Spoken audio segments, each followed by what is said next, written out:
viewing trends, at least there was. It's left to the independent bank. Left to the independent bank. Very different now. I mean, it's really a fairly punitive process where a bank that has a troubled portfolio is basically being told, stop lending. Bang. That's pretty much what. Not competitive?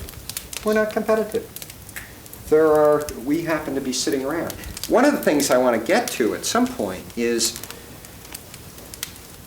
what really could have, I'm perfectly willing to speak out on it, what they could have done, whether or not the problem in New England was really caused by overreaction and a series of events that took place that brought about now what is probably one of the deepest recessional periods a region has had. And whether or not it was brought about by action, essentially of the federal government in one form or another, or whether or not it was just overbuilding and New England was going to get its eventual comeuppance. And whether or not you want to... Does anybody regulate that? Does anybody regulate that?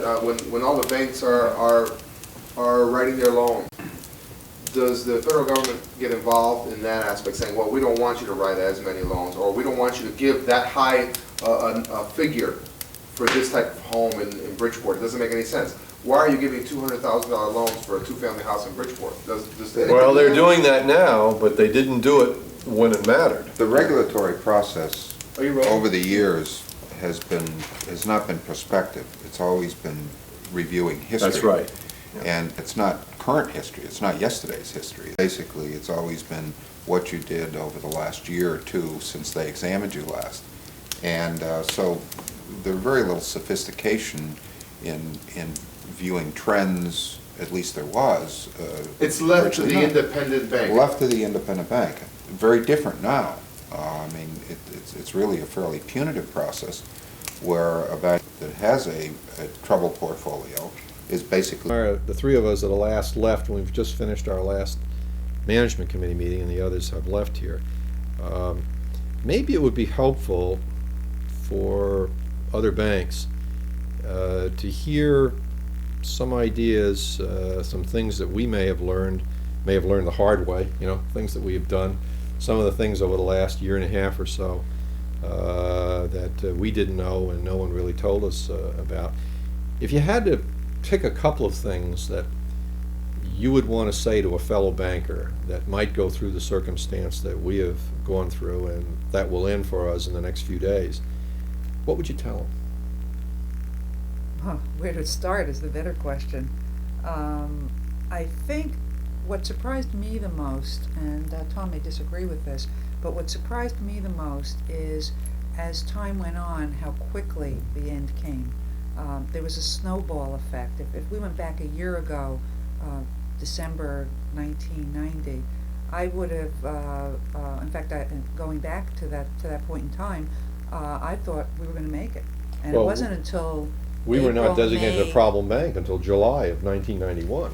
I think it might have been a little earlier than that from the last exam. No, that was the time, July 25th.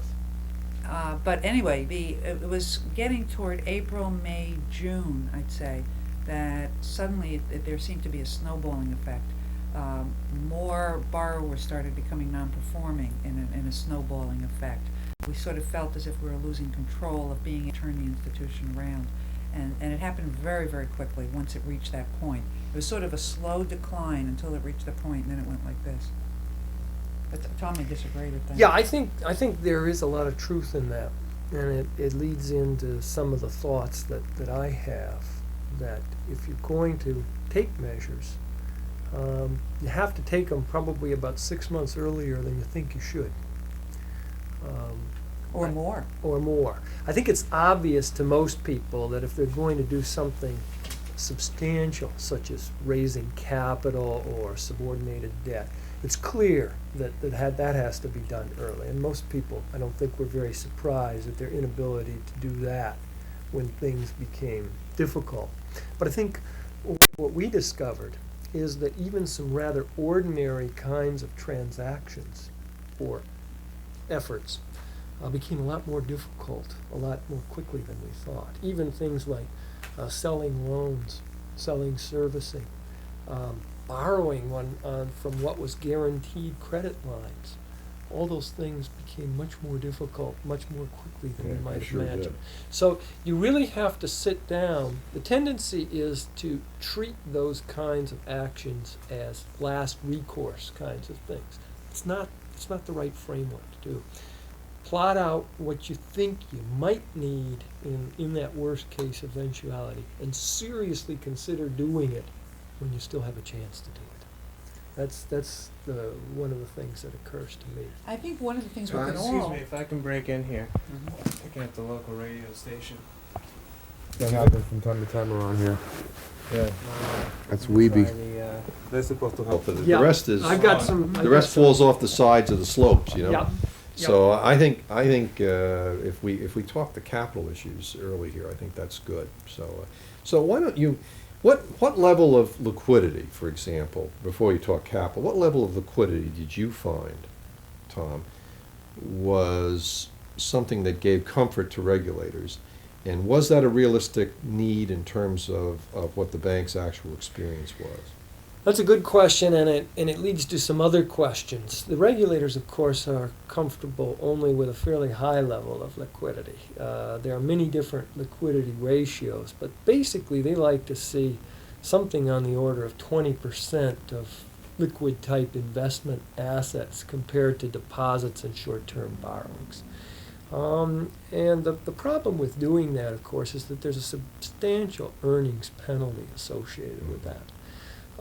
My feeling was, having gone through the whole process, that although the regulators might talk about the importance of liquidity and chastise you from time to time if you were too low, that it was not the critical issue in their minds, and it certainly shouldn't be in your mind. And the critical issues really revolve around capital and earnings. Yeah.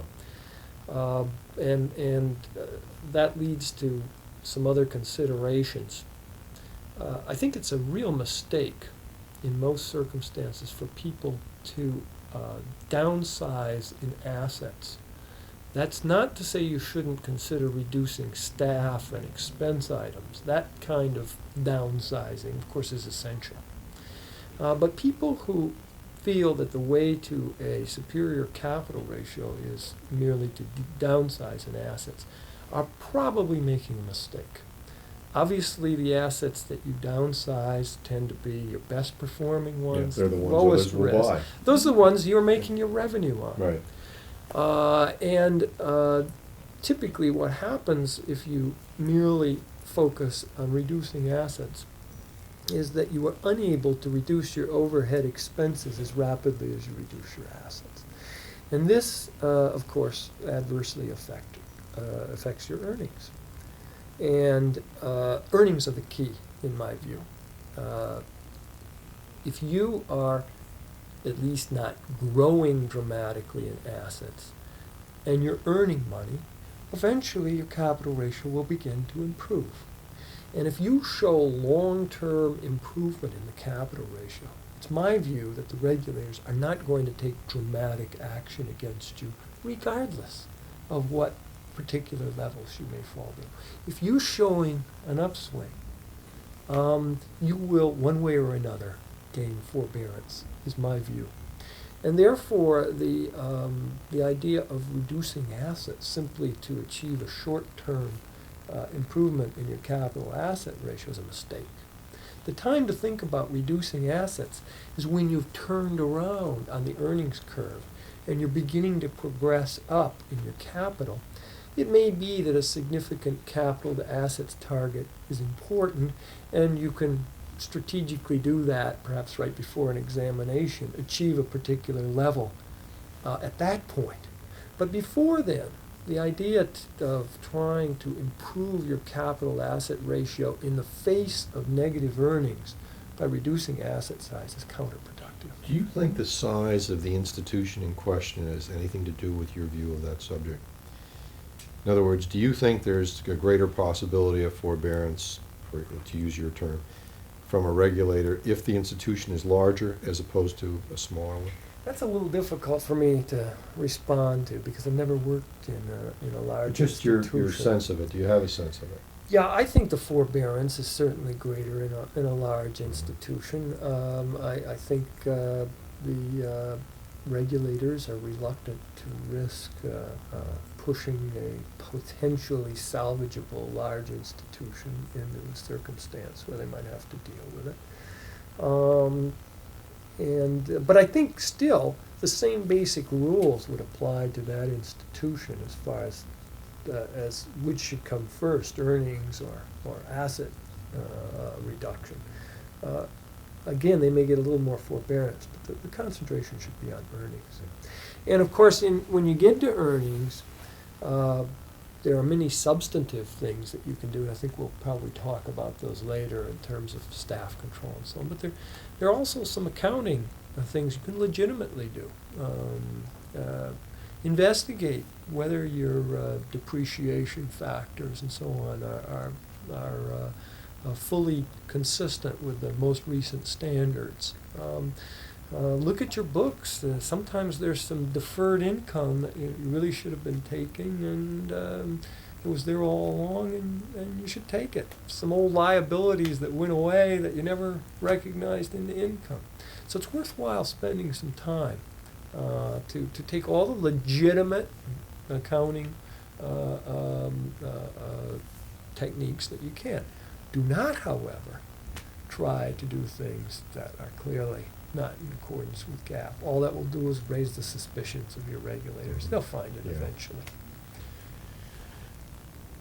Why, for both of you, we have talked many times here about, in retrospect, how important being a Camel 3 was, and how that day passed for us without our realizing the significance of the day.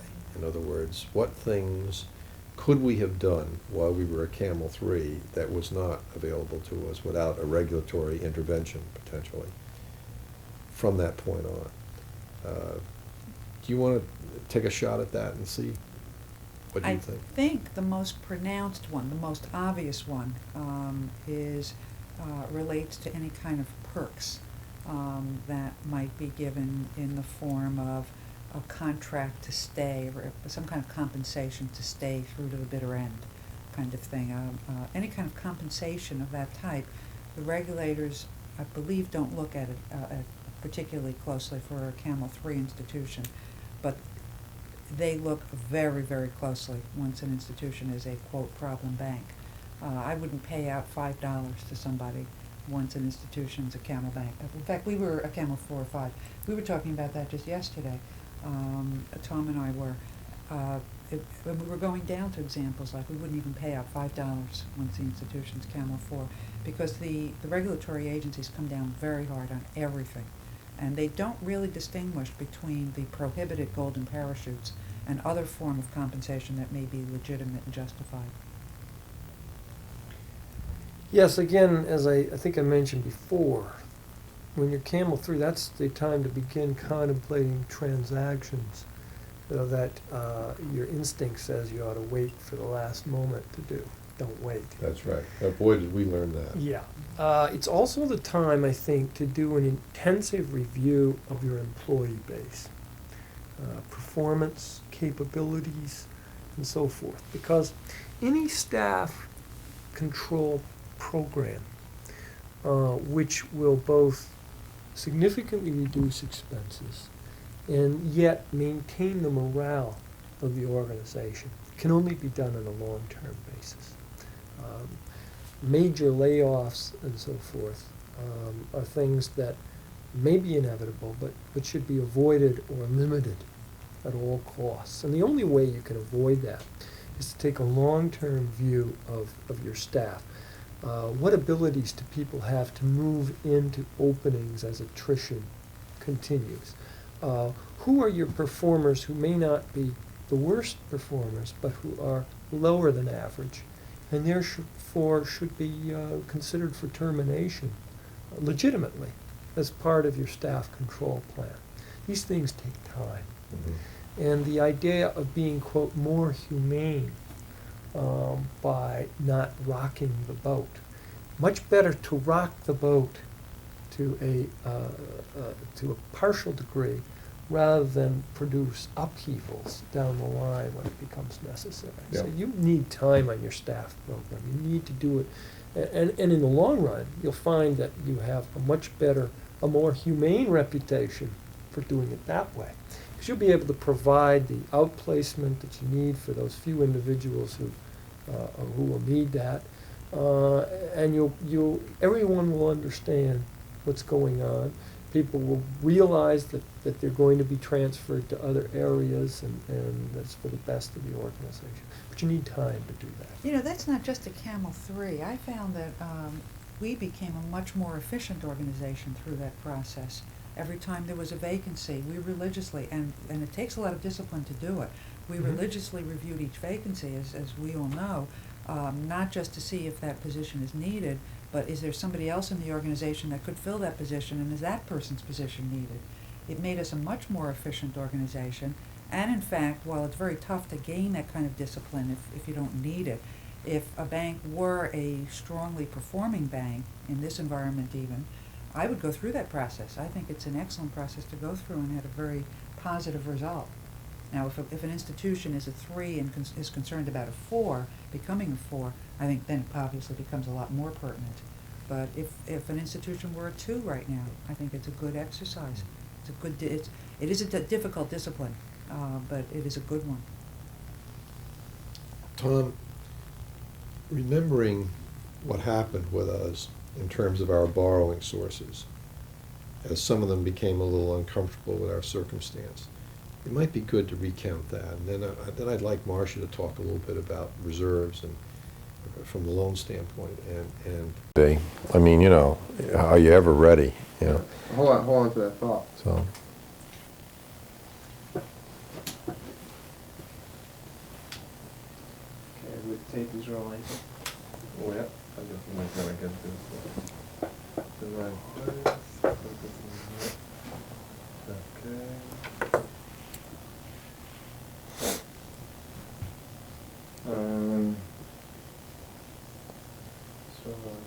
Go ahead.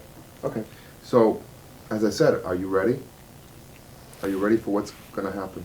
I'm as ready as anyone that's never experienced it can be, Tom. Frank, I can't tell you what my reaction will be at that actual moment. It's too hard to know. But yeah, I think we're well prepared. I think we have our employees well prepared, and I'm comfortable. What are you going to do these last couple of days?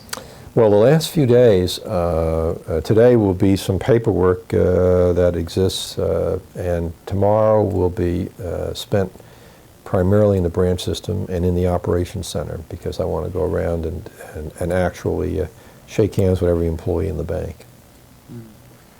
And Friday you'll be ready. Yes. In reference to, for instance, the Jenkins property, the idea behind Southgate was to invest in Bridgeport. That backfired. Yeah, Southgate, actually at the end of Main Street in the city of Bridgeport, was seen by the board of directors of this bank as a very key piece of property for the future of the city.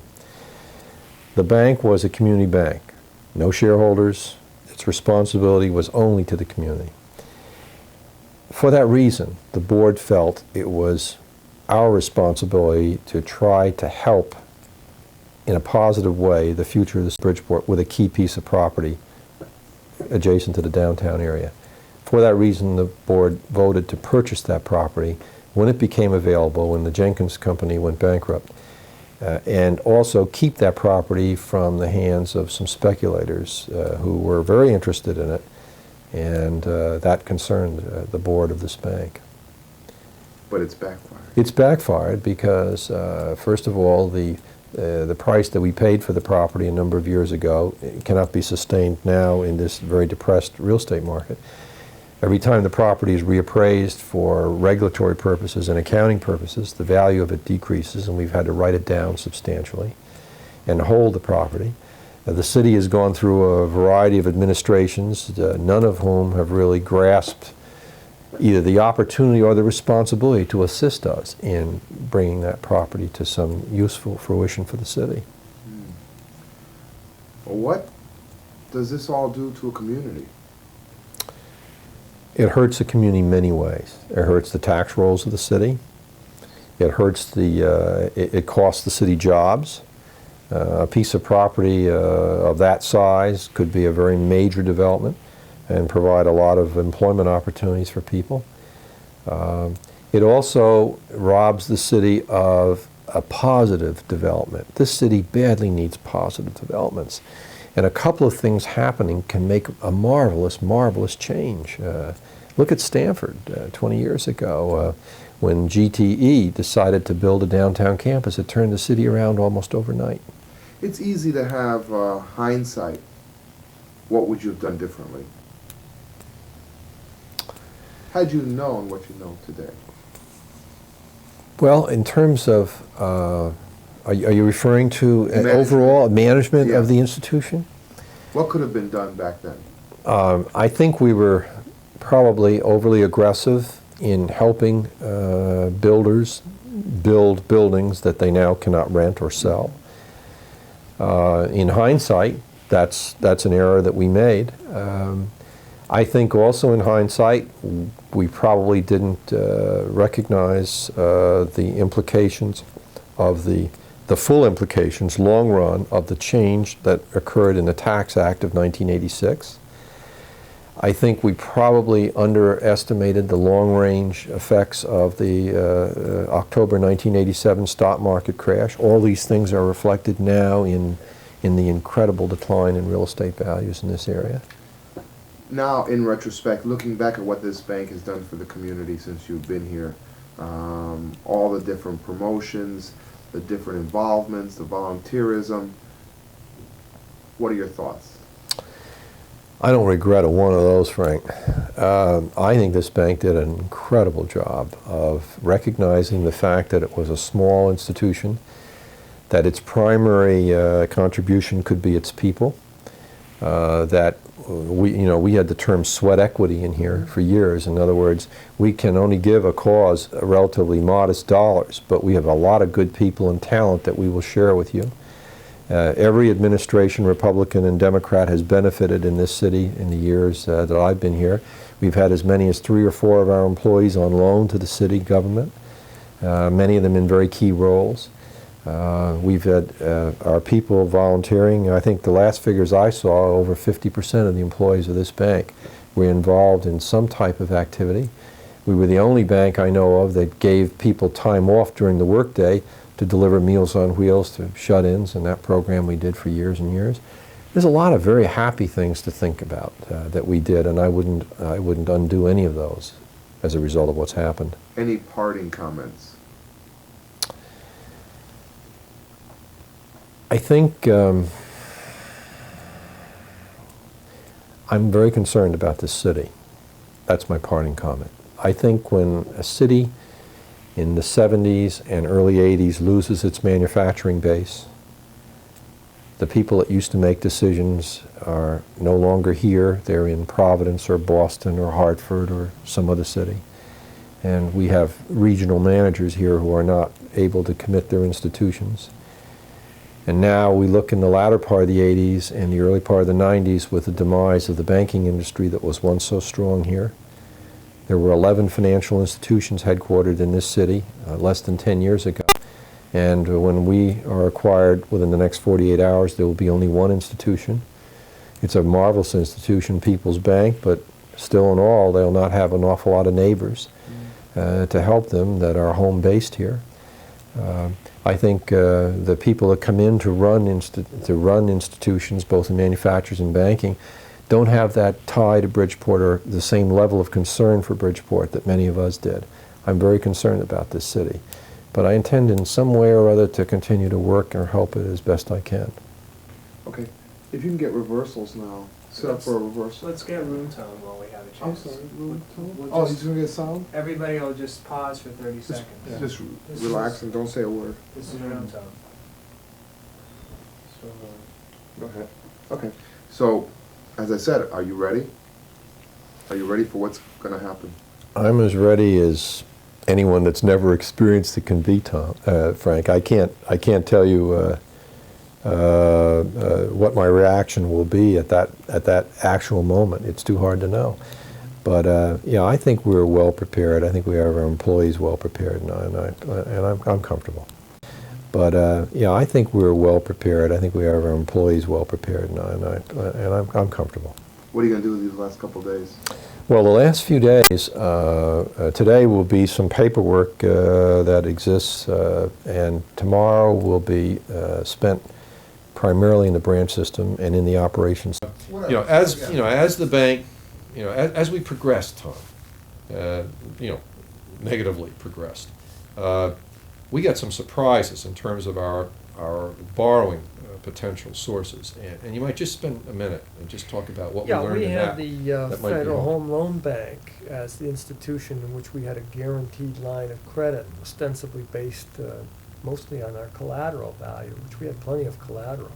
The long and the short of it was that they reduced our borrowing capacity very suddenly and very dramatically to make it a short. I think you were telling me a little bit about your peers, and maybe some of you could jump in here if you want. Well, Paul hit this issue just now, and it's an important issue. You have got to be concerned for your own ability to handle this circumstance. You got to know. I think one of the things that's helped me through it is I have taken up a new sport, which I'm having a tough time with. But it's taken my mind off things on weekends and other opportunities like that. But I think you've got to know yourself. You've got to know what your stress level is. You've got to watch the manner in which you're sleeping, the manner in which you're interfacing with other people. In this area here, we've had a couple of tragic deaths of bank presidents.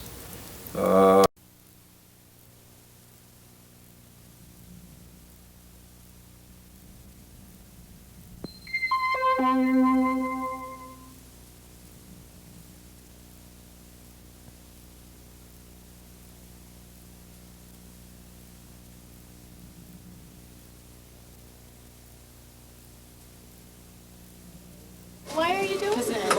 I don't know, why Now is the winter of our discontent. It was the best of times. It was the best of times. It was the worst of times. It's the 130th anniversary of the bank.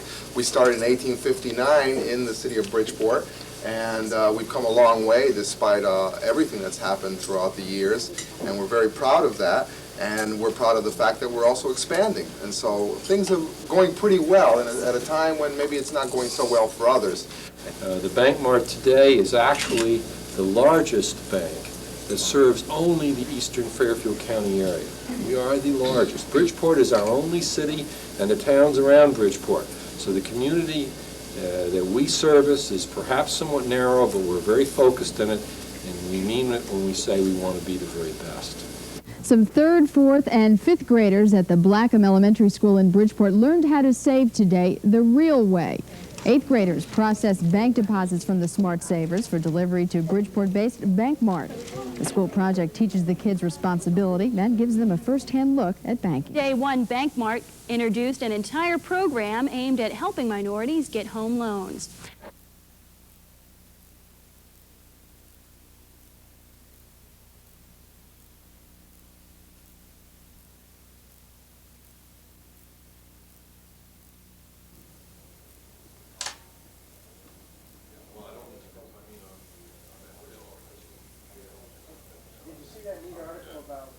As we close this board meeting, which may be the last for the Bankmart, it's an opportunity for me to thank the board. It's been a privilege to serve as your chairman for the past 10 years and to serve on the board for more than 20. But I have appreciated the dedication and commitment of all of you in working out the problems of the board and making the decisions that have to be made by this body. And I think we've done our best in trying times to steer it through the difficulties. Wonderful hometown bank, trying to help people in this area, making loans to them, survived the Great Depression, and it appears now we will not survive the current economic conditions. It's a very sad thing. It's too bad for Bridgeport, it's too bad for the people who work here and for its customers. And I'm very sad. While the Depression hit early on, This is primarily a regional thing that began in this particular area and followed an unusual run-up in real estate prices that was not just confined to this area, but was pronounced in the Northeast. Also, it hit banks at a time when several other basic changes were taking place. For example, in the Depression, a bank franchise had some value. There were limited numbers of lenders. At the present time, bank franchises do not have value, and there is not a level playing field among all the various potential lenders into mortgage markets and other credit markets. The last year and a half to sit at the loan committee meetings and see these loans build up and go sour, and to see the foreclosures, and particularly the homeowners that we've had to foreclose, and to see these corps, we saw two this morning, perfectly good, sound businesses that are just on the rocks. And it's just been heartbreaking to sit and watch this happen, develop.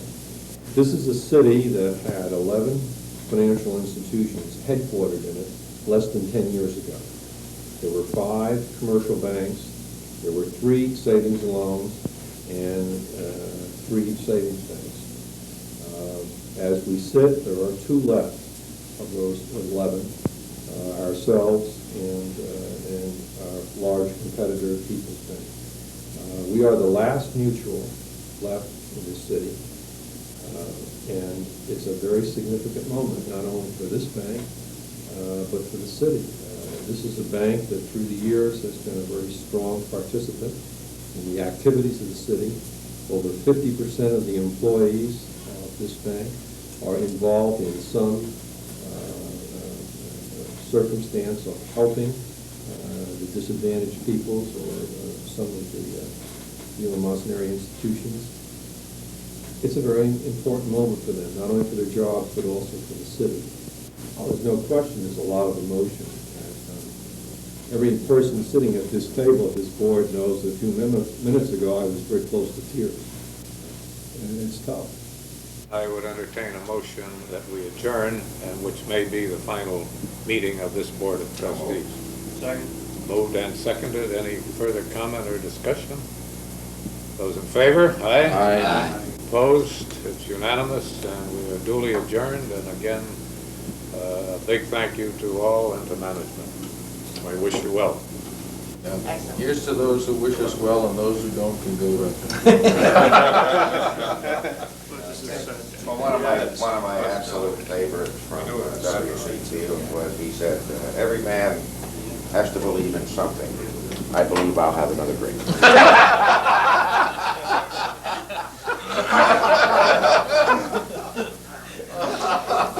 Yes.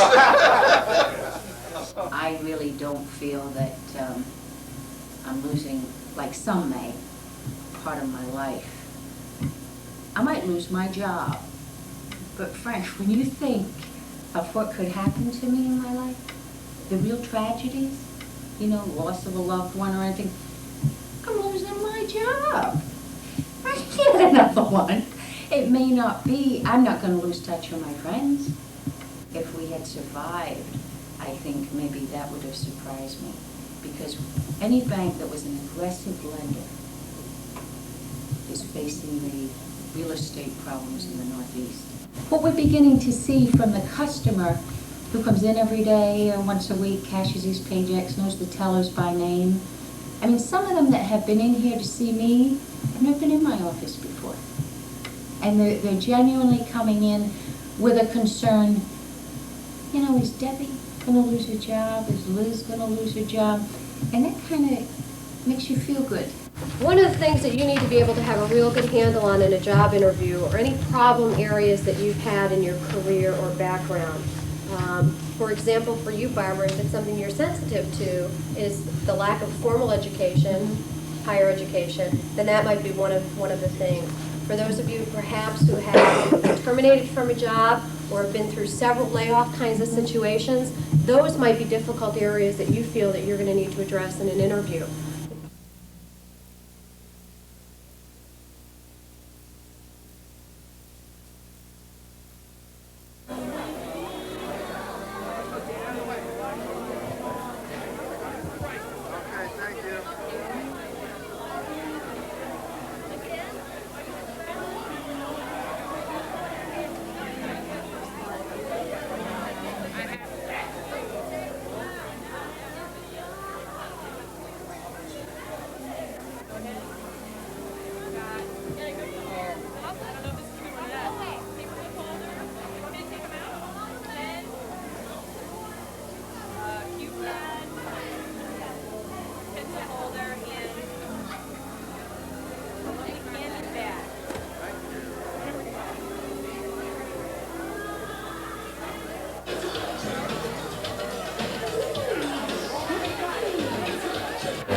TFA president walk with your brother. All right.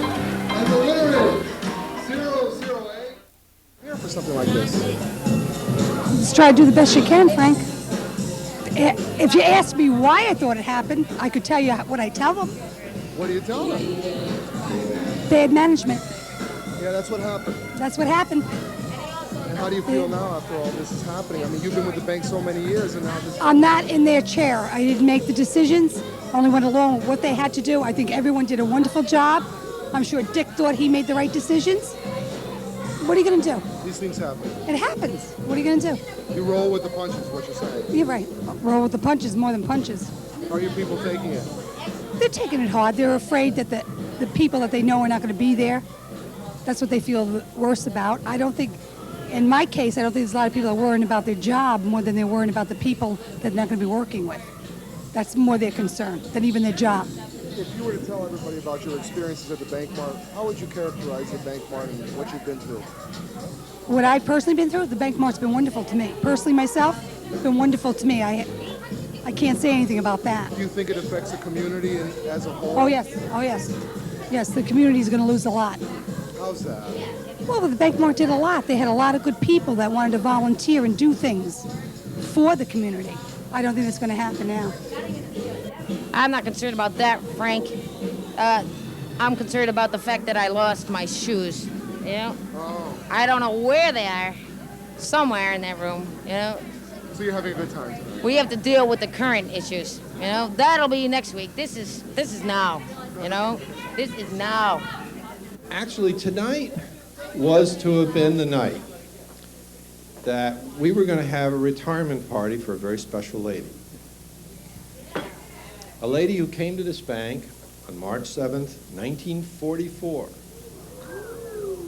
47 years ago. Left this bank in 1952 with her husband, moved to Vermont. Lost her husband, came back. On the same day, March 7th, 1966, 22 years later, she came back to this bank, and she's been here since 1966. And this is really a night in which we were going to honor her in her retirement. Doris Bay has come up here.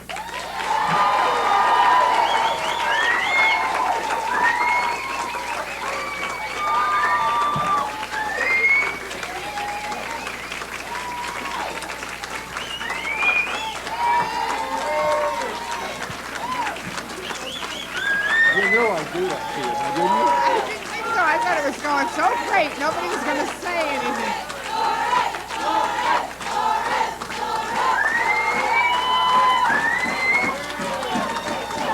All right. I know she just said to me, boy, it was going so great. Nobody was saying a word about me.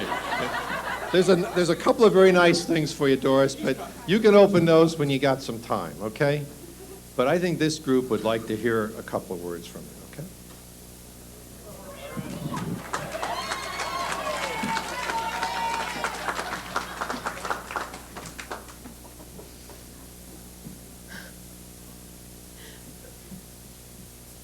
I can't picture myself not being a part of this family.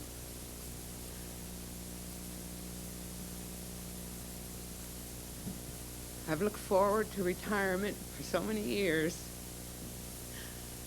but now that it's here, I have very mixed emotions.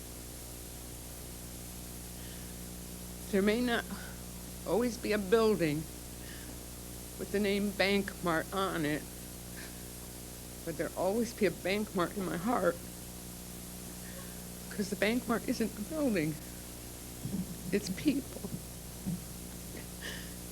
It's you.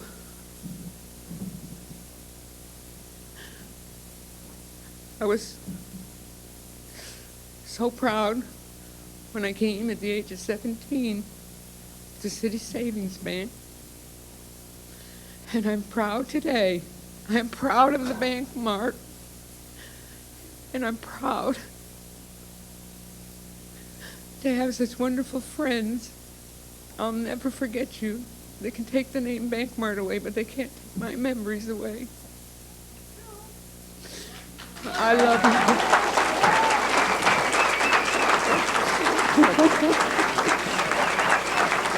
Right?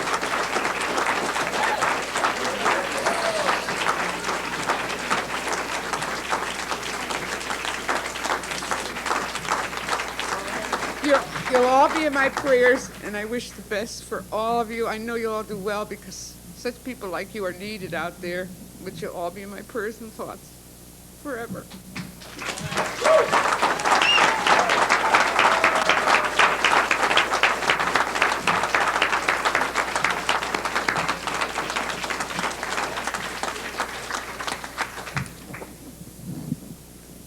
Remember, I was worried that we wouldn't get anyone that would bid for us because we're in a bankrupt city in a very tough time. I don't think that's going to happen. 3 very good banks have been in, and one, I guess, is still in, and an investor group. We have 4 possibilities. I think most of you know that there's a good possibility that our last day as an organization is but a few days away. No one in this room is responsible for what happened in this bank, okay, with the exception of myself. None of you are responsible. None of you should have a moment's doubt. Your chins should not be on your chest. You should realize you are good people. You've done a marvelous job in very trying circumstances. And I am very proud of you. I'm proud to have spent the last 13 years here. And I wouldn't do it any differently. No matter what happened, you people have been super.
You and I are the 3 of us that are last left, and we've just finished our last management committee meeting, and the others have left here. What surprised me the most is, as time went on, how quickly the end came.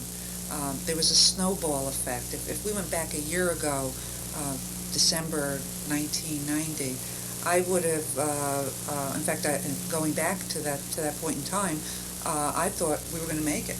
And it wasn't until We were not designated May, a problem bank until July of 1991. more borrowers started becoming non-performing in a snowballing effect. We sort of felt as if we were losing control of being able to turn the institution around. And it happened very, very quickly once it reached that point. It was sort of a slow decline until it reached the point, and then it went like this. It's very disconcerting to be accused of mismanagement, of doing wrong things, when you point to 25% of the banks out there are the same or worse shape than we are.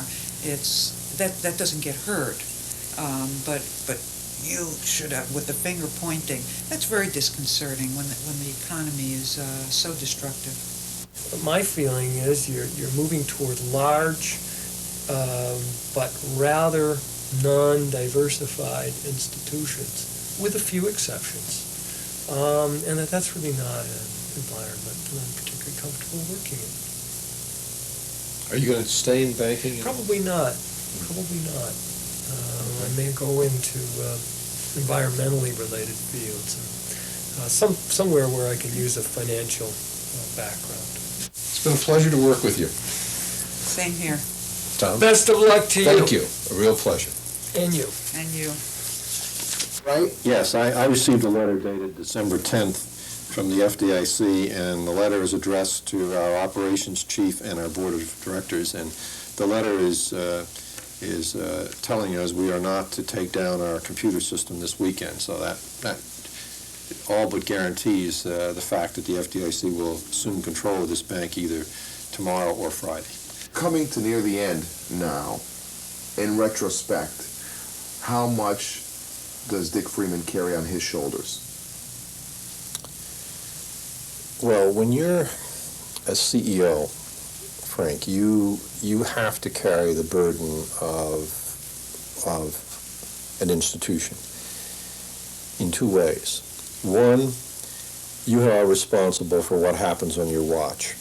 And in this institution, I have been the CEO for 13 years. The circumstance under which this bank has not succeeded and has to have been acquired with FDIC assistance is one for which I'm accountable. That's one area of carrying on your shoulders. But the other area you carry on your shoulders is your responsibility to your employees and to your community.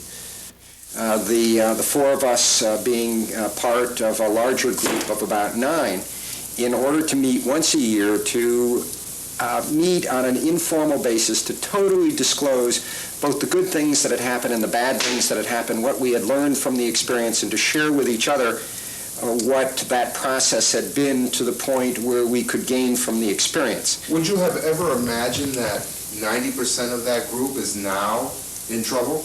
All of the group, with one exception, is essentially out of business. And the one exception is the president of Citizens Bank in Providence, where the bank was sold to the Royal Bank of Scotland. With the exception of that individual, all the others are either with banks that have closed or are very, very close to being closed.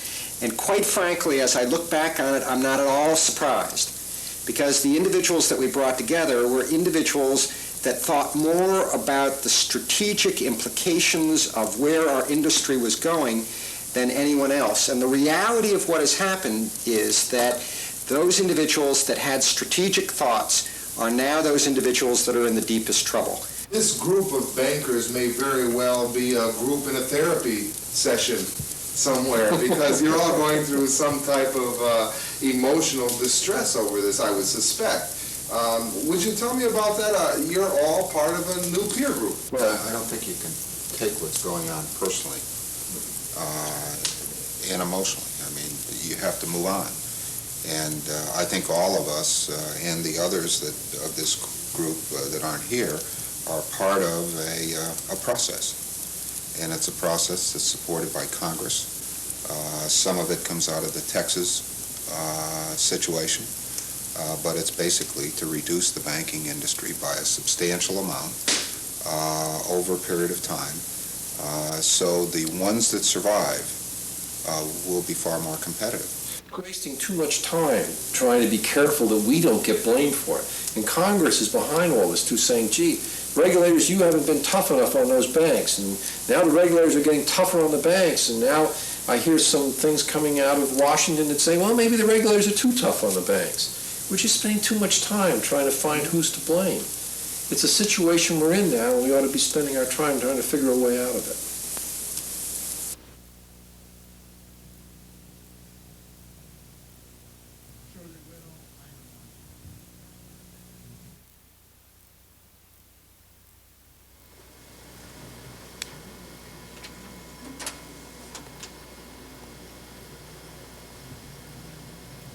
You preparing your resume here? Yes. Was that typical for the last couple of weeks? Were a lot of people doing that? Months. Months?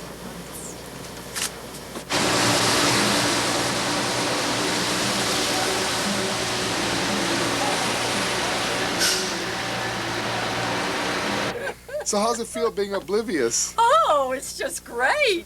Just to have my picture when we're going down, to have my picture in the doorway. And oblivious to everything at that. And that is right. Right. And an unidentified, all right? Unidentified passerby.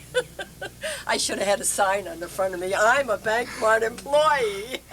You got a good laugh out of that today, I take it. Oh, I sure did. So at least it was one way to bring some joy to your day. That's right. That's right, Frank. Yes. Leave And it- I really appreciate to be one of the Bankmart employees. Yeah, it makes you feel good, huh? Very much. Very, very much. So how's the I spirit enjoy here? it. Everybody's still up despite everything that's going on I today. haven't seen too many people today, but we got a good laugh out of the article anyway, most of the people that I've talked to. You're ready for this? Oh, I'm ready for it. Okay. What am I gonna do? I can't do anything but be ready for it. It's so frustrating. But the waiting's over. Yeah, you know, the last day is almost a relief. You know how many years this has been? Hi. Hi. Warren Stingley from the Sheriff's Department. Okay. Ed Blair from the Attorney General's Office. How are you? Okay.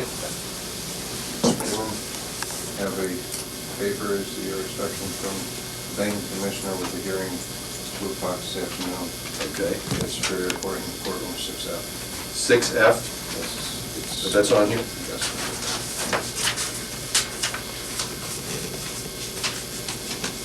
Well, if it's on, it's on.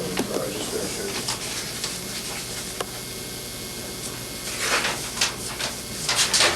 Okay. Okay? Okay. Rather plain and simple, huh? Yep.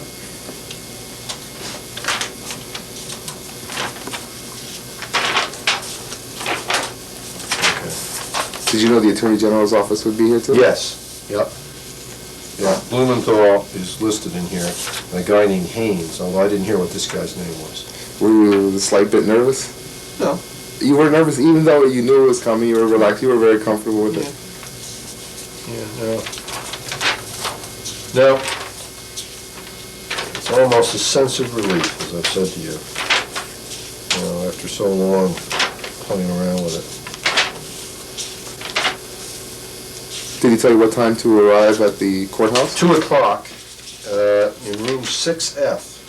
Crazy. So how are you going to use them? Well, some of these are going to go to the hospitals. I've got a daycare center. I have 20 AIDS families that have kids. And then we're going to turn the ballroom into a Toys R Us.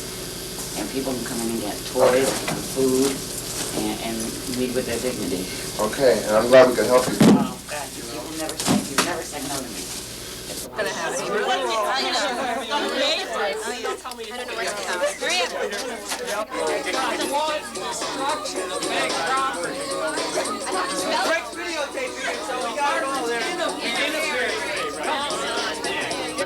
On the 12th day of Christmas, my true love gave to me 12 drummers drumming, 11 pipers piping, 10 lords a leaping, 9 ladies dancing, 8 maids a milking, 7 swans a swimming, 6 geese a laying, 5,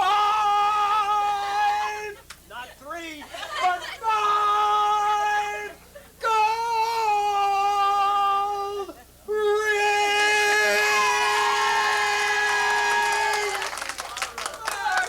birds, 3 French hens, 2 turtle doves, and a partridge in a pear tree. After 2, it's December 13th, Friday the 13th. Cold, windy, rainy day, and we expect to be the Bankmart for another 10 or 15 minutes. And we're going to try to get some candid responses. Even though we know it's coming, we don't know what's going to happen. We don't know how long we're going to have to work, today or tomorrow, or how long they're going to keep us, or if they're going to give us medical insurance. Those are all it's very uneasy. serious issues. Yes, they are. They are. And I think most people, once they know those things, will feel better. Mhm. And everybody's mostly uptight about how long they're going to have to work. I mean, you even feel it physically, right? Oh, absolutely. Everybody, I've heard people saying I have a headache, you know, I'm really tired, and my stomach's upset, so. Basically, what occurred and in what order or what fashion? Well, the way I understand it, our president has been in court. It's changed hands. It's now with the FDIC, and they'll be coming in relatively soon. And I think it's around 2:26 this afternoon that they changed hands.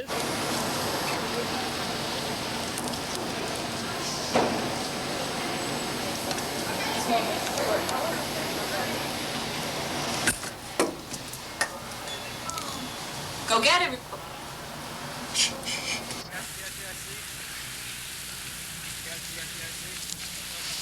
Oh, just come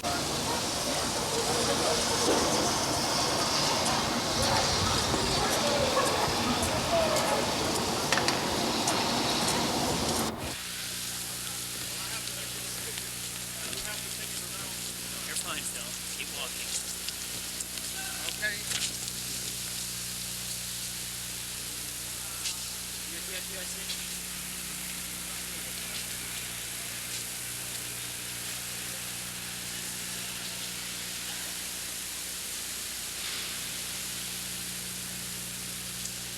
You shouldn't have let him in.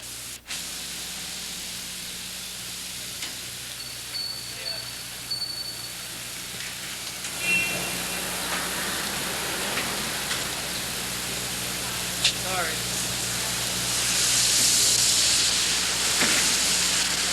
I don't know. What?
It's been great for us at the Bankmart to work with the banking club students at Blackham. They formed a retail store and a bank with the guidance of the Bankmart personnel and their teachers. I think I was most fascinated by how the students used the knowledge presented by the Bankmart personnel. When I say we appreciate being the choice for the Bankmart, I speak for all the students. Blackham School feels privileged to have been the choice for the Adopt a School program.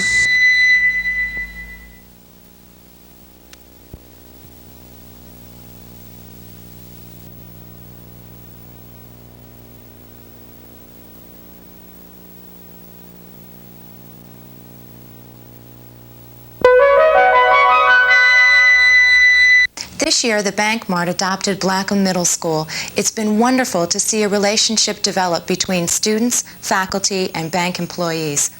We have been extremely fortunate to have the Bankmart as our partner. The cooperation of the people at the bank has provided the Blackham students with a varied and valuable education. I am thankful that the Bankmart adopted us. They graciously gave their time to help our future.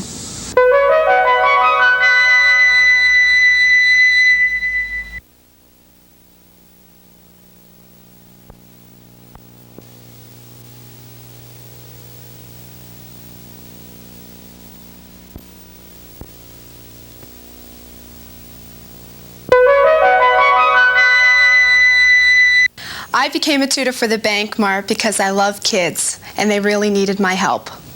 The students have really benefited from their tutoring sessions. Their grades have improved, and they look forward to their weekly sessions. I am getting a lot from this program. My tutor come from Italy and helped me with my English. Thank you, Bankmart.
I would entertain a motion that we adjourn, and which may be the final meeting of this Board of Trustees.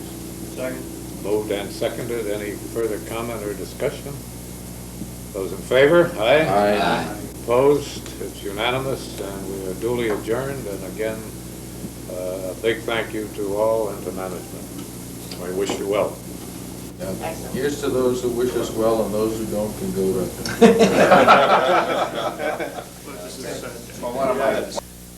There may not always be a building with the name Bankmart on it, but there'll always be a Bankmart in my heart. Because the Bankmart isn't a building, it's people. It's you.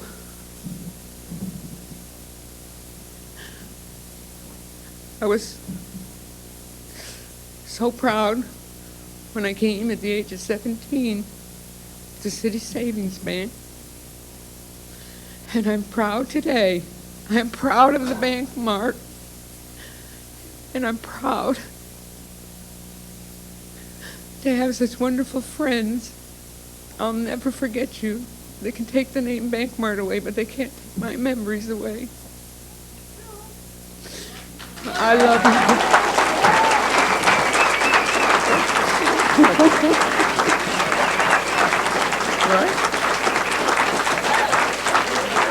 Your employees, your family, the community, the media, your customers. Your family. And your family is definitely part of it. And it's such a wrenching experience.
Yes.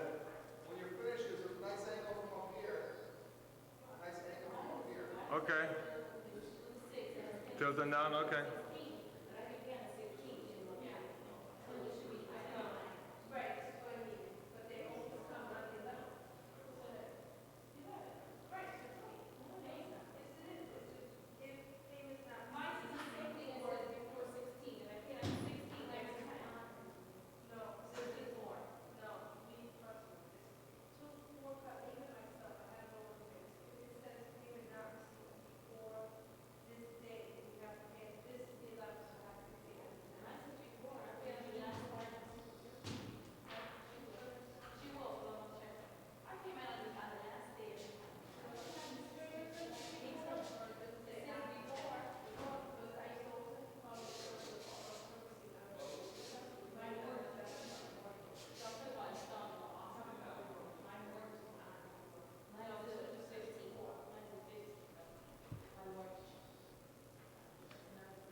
Like that?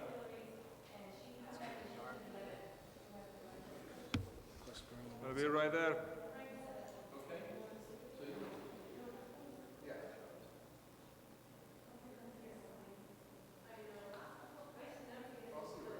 That's good.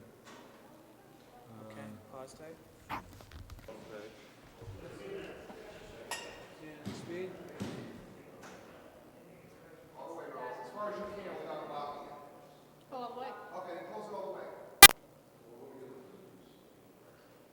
And step away.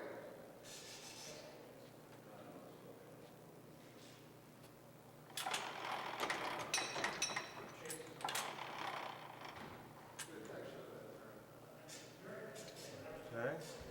Let me get a time shot of that turning. Rose, could you go up and unspin that and then spin it again, just like you did? Okay.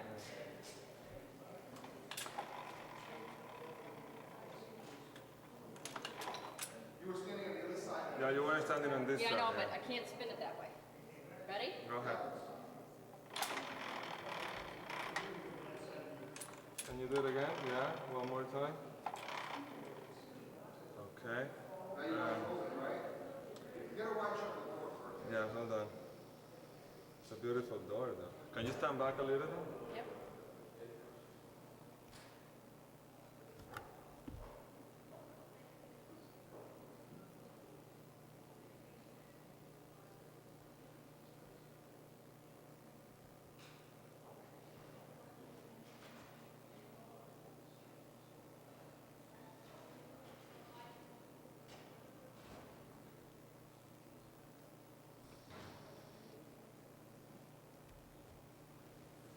Okay, if you can just walk into the frame and open it, spin it and open it, do the whole procedure. Yeah.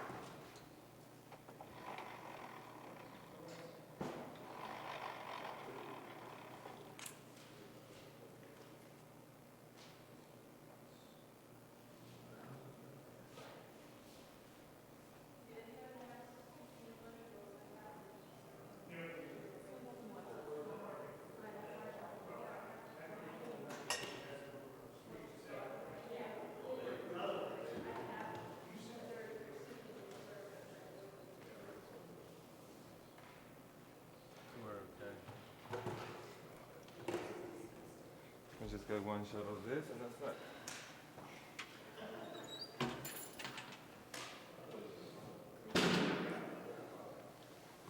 Now we have. Learn to lower that from the side. Well, first time. Are we rolling now? Yeah. Still rolling.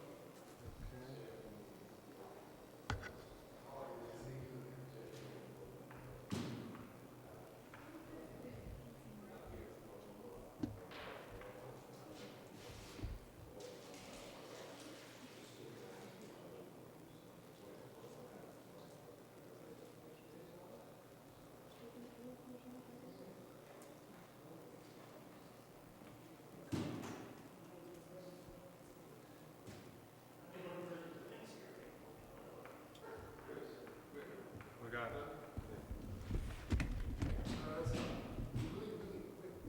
We got it. Okay.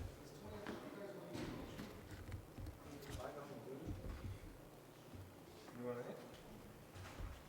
Sure.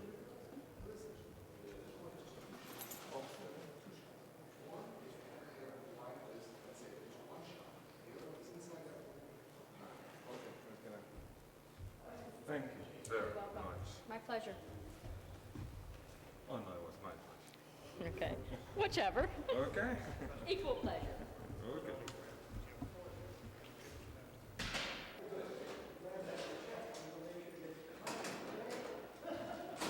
Too fast.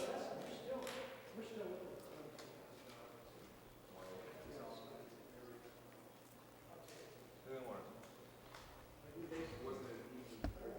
Yeah, I know. But if the pole is even, do you like that idea of that shot?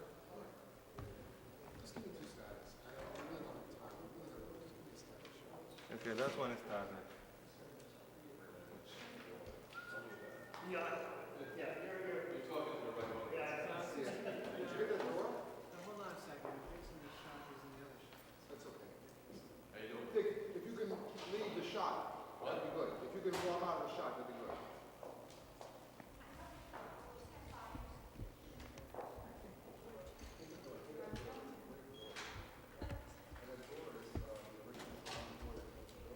Really?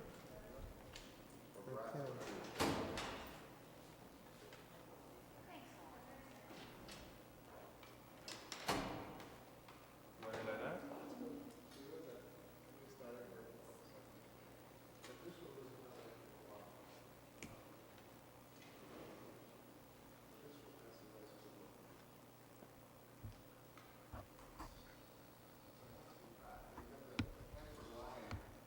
The original guy on the ball, but I can get that anytime.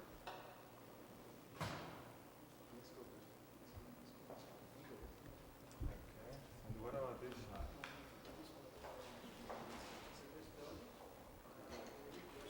That's a nice one.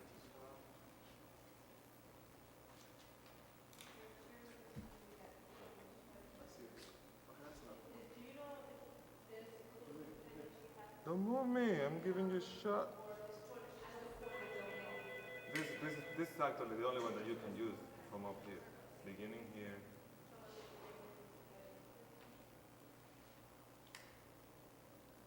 It's probably the only thing you can use.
So that's what I do now. She just lays it out for me. And she laid out the yellow stuff? Yep.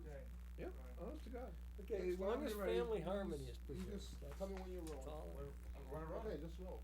And you can start. Okay. As Now, important- where do we again, look? It's We as, no, we're not even here. That's where you want it, right? Yeah. We're not even here. This is your executive committee meeting. Yeah, that's right. We're finishing it, and what For you're... December 13th, but- December 11th. Well, we're not gonna give a date. Okay. I don't think we need a date, Okay. you know, because No? I think we can just start and then, but you should come in if there's something you Yes, see, if there's or if there's a something- question you think would be a good one to ask, and Is so this- forth. Is this Polly here? This table? No, actually, it looks fine in the shot. I found some more. You want us to get this paper? Oh, so you can just start. Okay. I think we're not here. Okay. Well, Marcia and Tom, I guess you and I are, the three of us are the last left, and we've just finished our last management committee meeting, and the others have left here. Maybe it would be helpful for other banks to hear some ideas, some things that we may have learned the hard way, you know, things that we have done. Someone to say to a fellow banker that might go through the circumstance that we have gone through and that will end for us in the next few days. What would you tell them? Huh, where to start is the better question. I think what surprised me the most, and Tom may disagree with this, but what surprised me the most is as time went on, how quickly the end came. There was a snowball effect. If we went back a year ago, December 1990, I would have, in fact, going back to that point in time, I thought we were going to make it. And Well, it wasn't until We were not April, designated a May. problem bank until July of 1991. I think it might have been a little earlier than that. I think July 25th. But anyway, it was getting toward April, May, June, I'd say, that suddenly there seemed to be a snowballing effect. More borrowers started becoming non-performing in a snowballing effect. Transactions for efforts became a lot more difficult, a lot more quickly than we thought. Even things like selling loans, selling servicing, borrowing from what was guaranteed credit lines. All those things became much more difficult, much more quickly than Yeah, you might they sure imagine. did. So treat those kinds of actions as last recourse kinds of things. It's not the right framework to do. Plot out what you think you might need in that worst case eventuality and seriously consider doing it. From a regulator, if the institution is larger as opposed to a smaller one? That's a little difficult for me to respond to because I've never worked in a large Just your institution. sense of it. Do you have a sense of it? Yeah, I think the forbearance is certainly greater in a large institution. I think the regulators are reluctant to risk pushing a potentially salvageable large institution into a circumstance where they might have to deal with it. But I think still the same basic rules would apply to that institution as far as which should come first, earnings or asset reduction. Why, for both of you, we have talked many times here about, in retrospect, how important being a Camel 3 was. And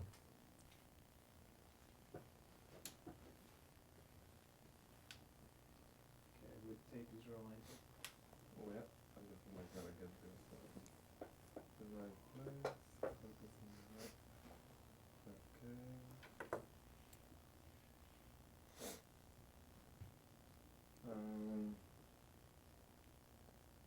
So, go ahead. Okay, so, as I said, are you ready? Are you ready for what's gonna happen? I'm as ready as anyone that's never experienced it can be, Tom, Frank. I can't tell you what my reaction will be at that actual moment. It's too hard to know. But yeah, I think we're well prepared. I think we have our employees well prepared, and I'm comfortable. What are you gonna do these last couple days? Well, the last few days, today will be some paperwork that exists, and tomorrow will be spent primarily in the branch system and in the operations center, because I want to go around and actually shake hands with every employee in the bank. Correct. And also keep that property from the hands of some speculators who were very interested in it, and that concerned the board of this bank. But it's backfired. It's backfired because, first of all, the price that we paid for the property a number of years ago cannot be sustained now in this very depressed real estate market. Every time the property is reappraised for regulatory purposes and accounting purposes, the value of it decreases, and we've had to write it down substantially and hold the property. The city has gone through a variety of administrations, none of whom have really grasped either the opportunity or the responsibility to assist us in bringing that property to some useful fruition for the city. And Friday you'll be ready? Yes. In reference to, for instance, the Jenkins property, the idea behind Southgate was to invest in Bridgeport. That backfired. Yeah, Southgate, actually at the end of Main Street in the city of Bridgeport, was seen by the board of directors of this bank as a very key piece of property for the future of the city. The bank was a community bank. No shareholders. Its responsibility was only to the community. For that reason, the board felt it was our responsibility to try to help in a... Easy to have hindsight. What would you have done differently? Had you known what you know today? Well, in terms of, are you referring to Management. overall management Yeah. of the institution? What could have been done back then? I think we were probably overly aggressive in helping builders build buildings that they now cannot rent or sell. In hindsight, that's an error that we made. I think also in hindsight, we probably didn't recognize the implications of the full implications, long run, of the change that occurred in the Tax Act of 1986. I think we probably underestimated the long-range effects of the October 1987 stock market crash. All these things are reflected now in the incredible decline in real estate values in this area. Now I've been here, all the different promotions, the different involvements, the volunteerism. What are your thoughts?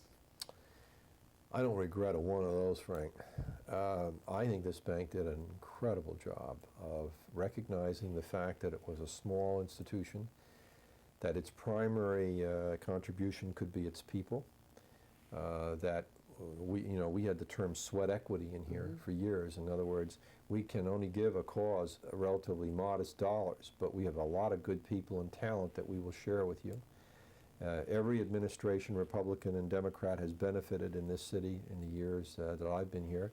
We've had as many as 3 or 4 of our employees on loan to the city government, many of them in very key roles. We've had our people volunteering. I think the last figures I saw, over 50% of the employees of this bank were involved in some type of activity. We were the only bank I know of that gave people time off during the workday to deliver Meals on Wheels to shut-ins, and that program we did for years and years. There's a lot of very happy things to think about that we did, and I wouldn't undo any of those as a result of what's happened. Any parting comments? I think concerned about this city. That's my parting comment. I think when a city in the 70s and early 80s loses its manufacturing, I think I'm very concerned about this city. That's my parting comment.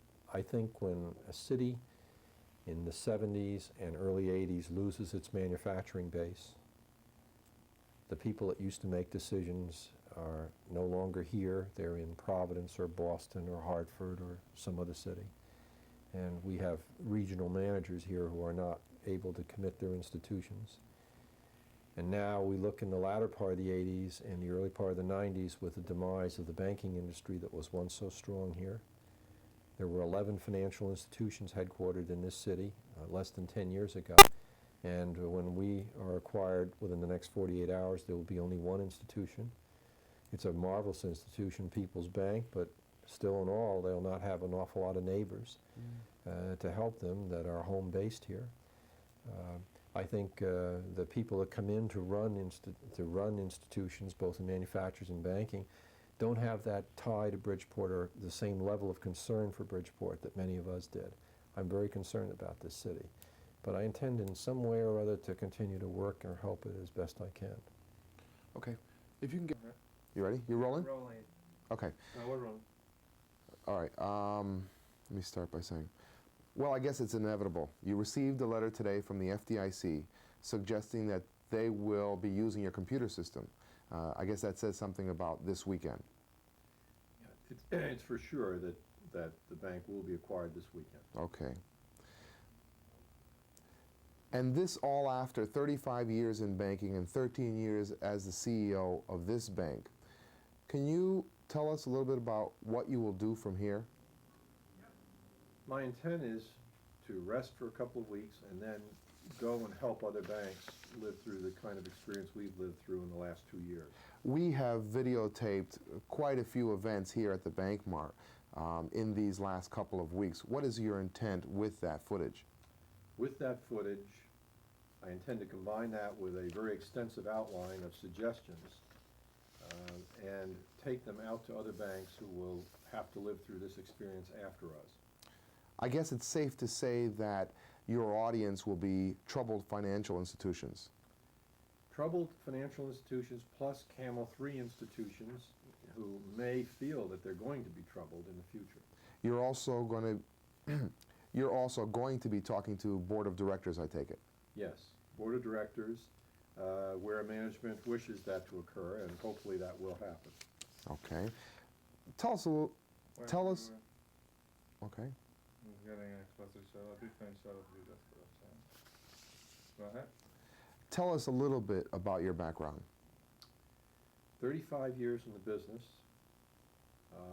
22 of it as a commercial banker, 13 years as a thrift banker, 18 years as a bank director, That's 13 enough. years as a CEO. This audio, your audio won't be used. Okay. Some might suggest, your harshest critics might suggest, that your management is at fault for what's happening to this bank. How do you respond to that? In some part it is.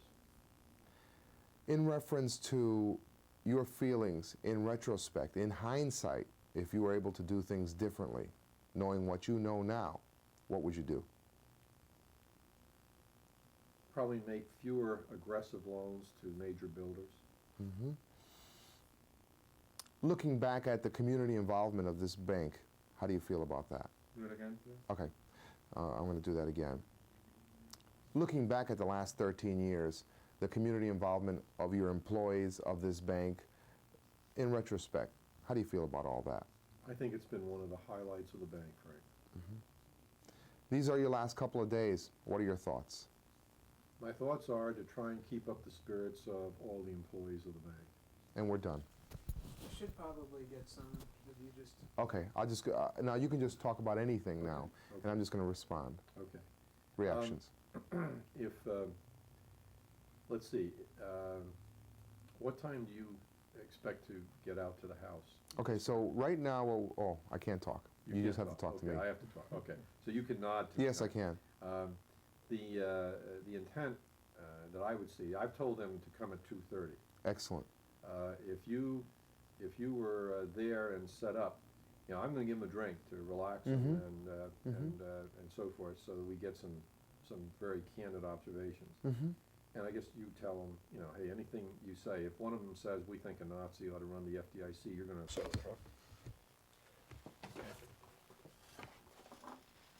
Should I just keep going? Yeah. Okay. All right. So you want me to? Yeah, don't stop from me.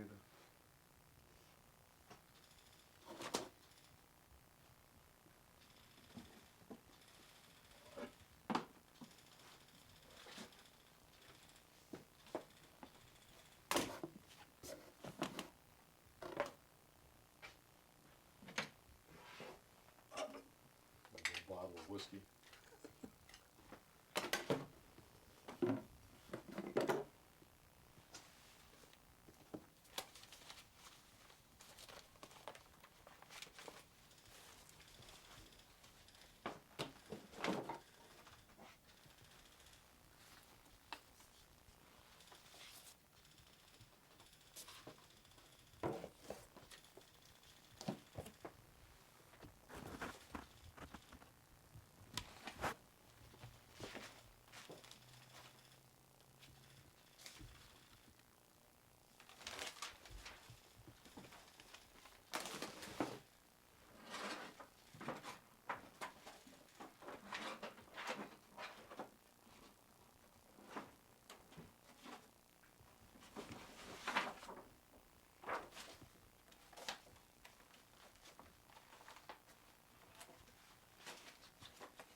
think so.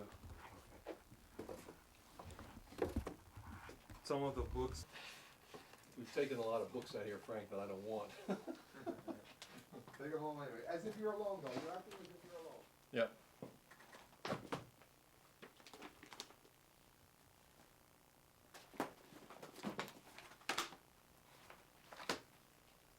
Some of them are their property. I have to show that, I guess.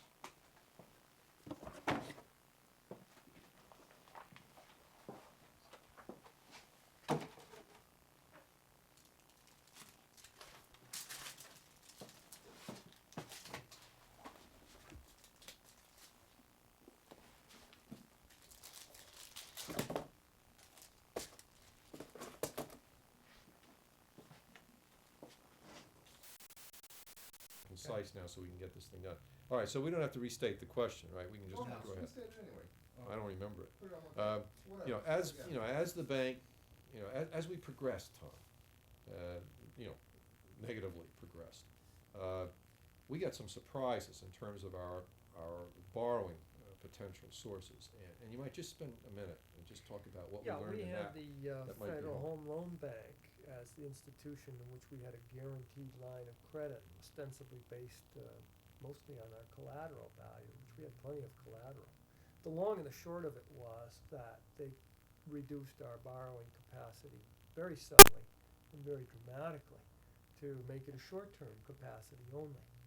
And this just emphasizes again the need to take those actions such as long-term borrowings when you still can, rather than rely on covenants or good relationships or something.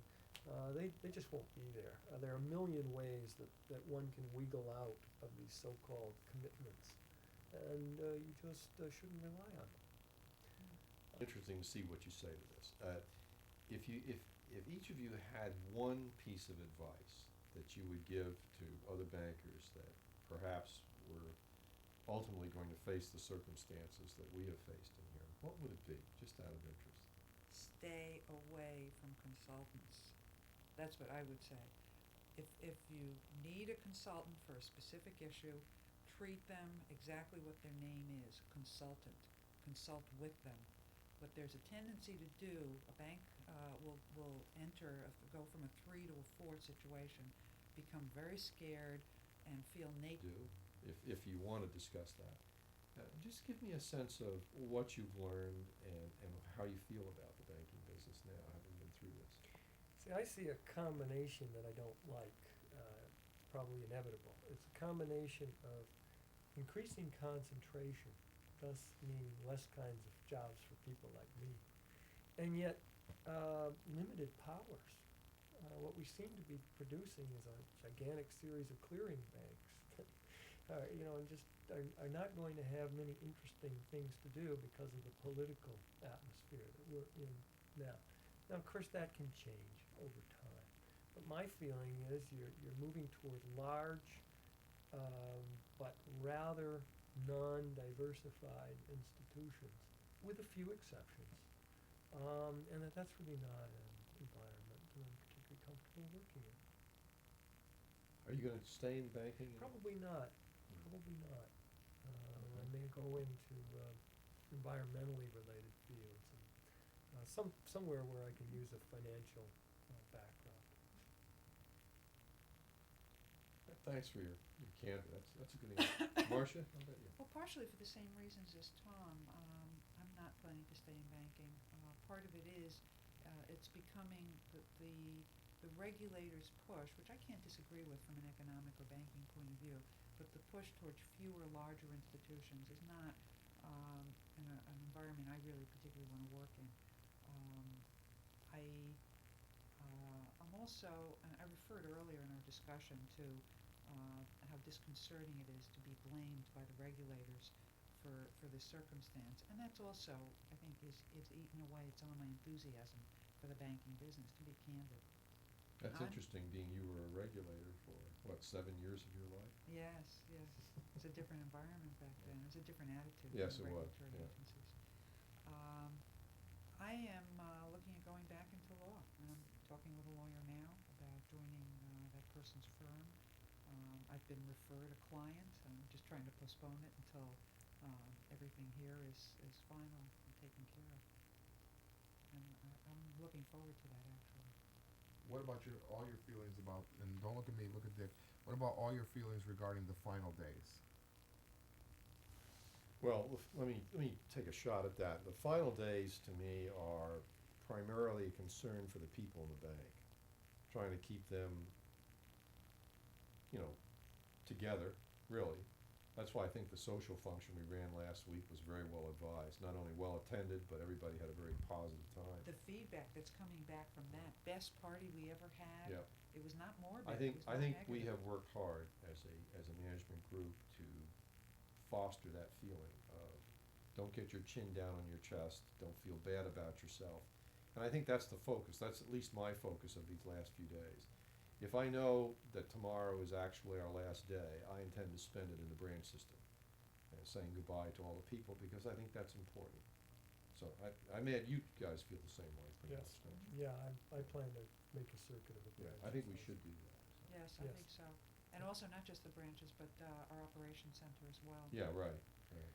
Hopefully you've done as much transition planning as you can. I won't go into the details, but certainly with benefits and with contingency plans and explaining to people what they ought to do. Tom is largely responsible for it, as yourself is, in doing the benefits work and in doing the most that we possibly could do in the But that gave communication. them a great sense of confidence that they would know what needed to be known. And it kept their heads up, I think, and they know that, we're there as best we can. I think that's the focus of the last few days. I'd go beyond that with that last point you made. If you said if there were one point that you had to make to advise banks, I'm sorry I didn't think of that when you first raised it, but communication with the employees is so important. We've had such an excellent morale in this institution, and Tom could, I think, bear this out as well as anybody. And largely because of your openness, your honesty, what came to be known as the fireside chats, where you'd have meetings with employees. We'd have a meeting here and then a meeting up at our operations center and talk about anything you want, ask any question you want, and you answered them always openly and honestly. Created a lot of credibility and a lot of trust in what you were saying. I'd put that very high on the list of advice to give other banks. It's been a pleasure to work with you. Same here. Tom? Best of luck to you. Thank you. A real pleasure. And you. And you. Thanks. I don't feel that it's this 133-year-old tradition that I'm carrying around. I mean, I must say. I think it's sad, but I think it's something that we've come to accept to such a degree that I may not know how I feel until some time has elapsed. I think that's fair. It's very interesting because last night several people at this dinner in New York asked me those questions, and right now I think we're so focused on keeping everybody together through these last few days that I don't really know how I feel. I think I'm more concerned about maybe a week or so from now when I've had time to reflect on all the things that have happened. Maybe then it'll start to really impact me. Right now it's such a frantic pace, the pad by the bed at night to write the ideas that occur to you at 3 in the morning. Now, obviously you don't sleep. None of you are sleeping the way we used to sleep. It doesn't happen that way. But once that's over and we have time to reflect on it, there may be more sadness than there is right now, perhaps. Yeah.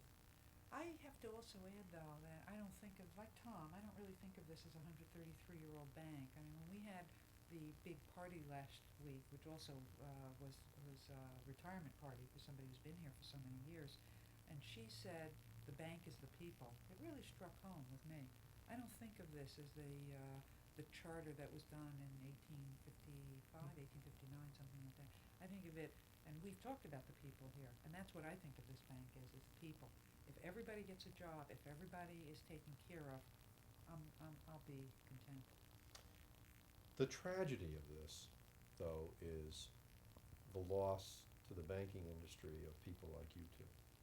And I think that's up until 1981, 82, net worth assistance would have been provided to a bank such as this one. The last mutual savings bank in the state's largest city is failing. It's not failing with any fraud or any real levels of mismanagement. It's failing because of the circumstance that it sits in a bankrupt city.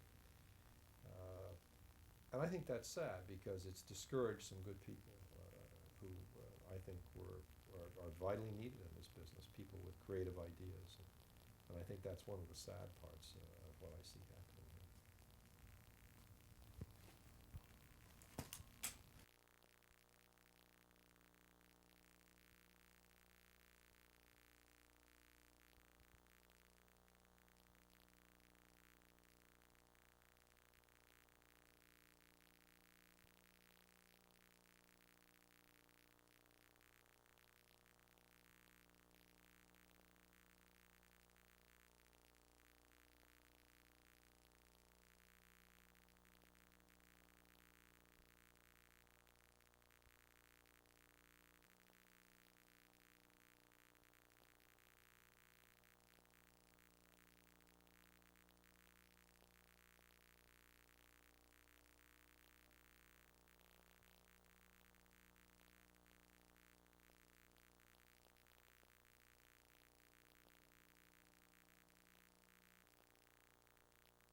here.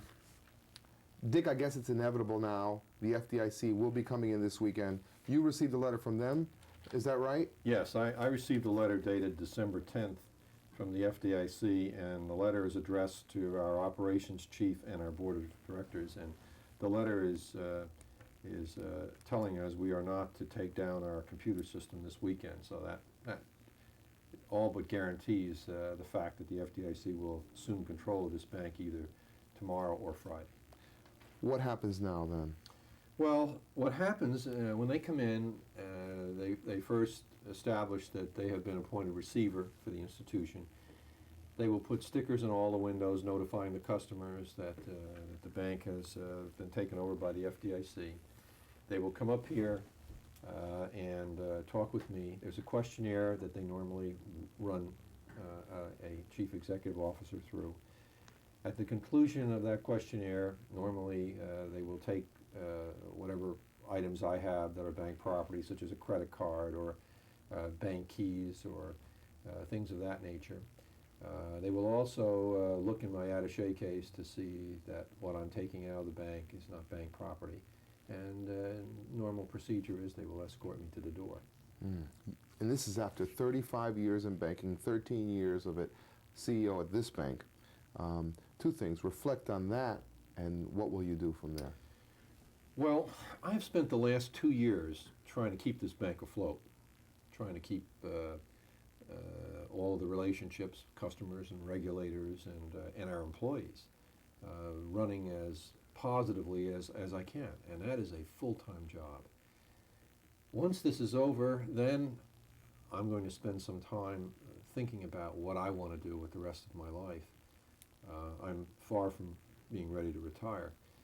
I'm probably going to spend the next year or two going around talking to other banks. I have learned so much in the last 2 years about this process that no one ever told me. No consultant or lawyer or other banker. And normally when it happens to a banker, that's the end of their time in business, and they're not available to help other bankers after they've had the experience. You're going to teach people about regulators, board of directors, employees, customers? Yeah, the relationships that you have to have with the media, the relationships with regulators, with customers, with the general public, with your board of trustees. But didn't you hire consultants and lawyers for that? Yeah, we did. We hired, in fact, we worked with no fewer than 3 major consulting firms at one point or another over the last 2 years. But consultants really don't give you that hands-on advice and experience that someone like an ex-banker, which is what I'm about to be, can do with this footage. Well, the footage that you folks have been good enough to put together is going to be edited and compiled into what I think will be a marvelous set of educational tools. They'll be made available to other banks, along with a very comprehensive outline of the last 2 years that I've put together, day-by-day experiences that tell a banker that will be going through this process that we've been through what to do and when to do it. The tendency has been to wait too long to do some things, and that can be very, very tragic for everybody involved. Mm-hmm. You have recommendations? Very firm recommendations on what can be done that no consultant or lawyer ever told us. And one of the things that we're not going to do, Frank, is we're not going to blame regulators. I don't blame regulators. I think that's counterproductive.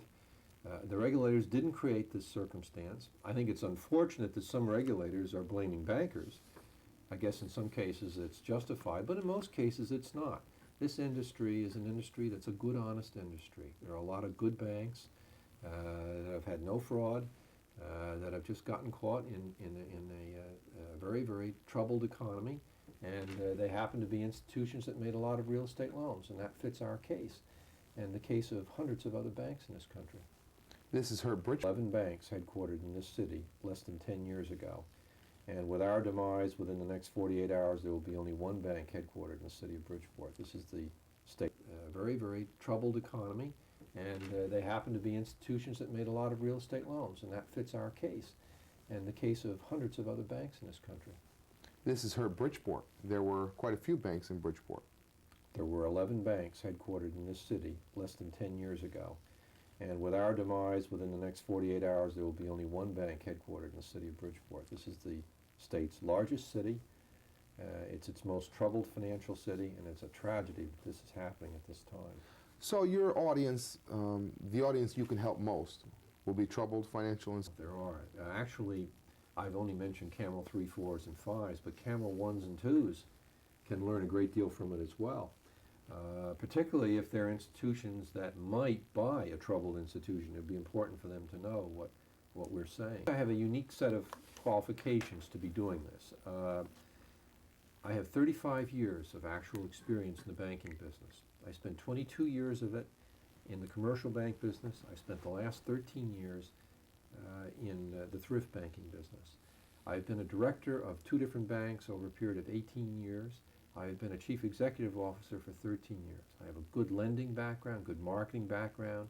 I once ran a 44-branch commercial banking system. I have taught in the school at the Center for Financial Studies. I have a lot of very through this past 2 years. Color bars, please, because I'm going to ask him some questions, but it's a different thing. You're coming to near the end now.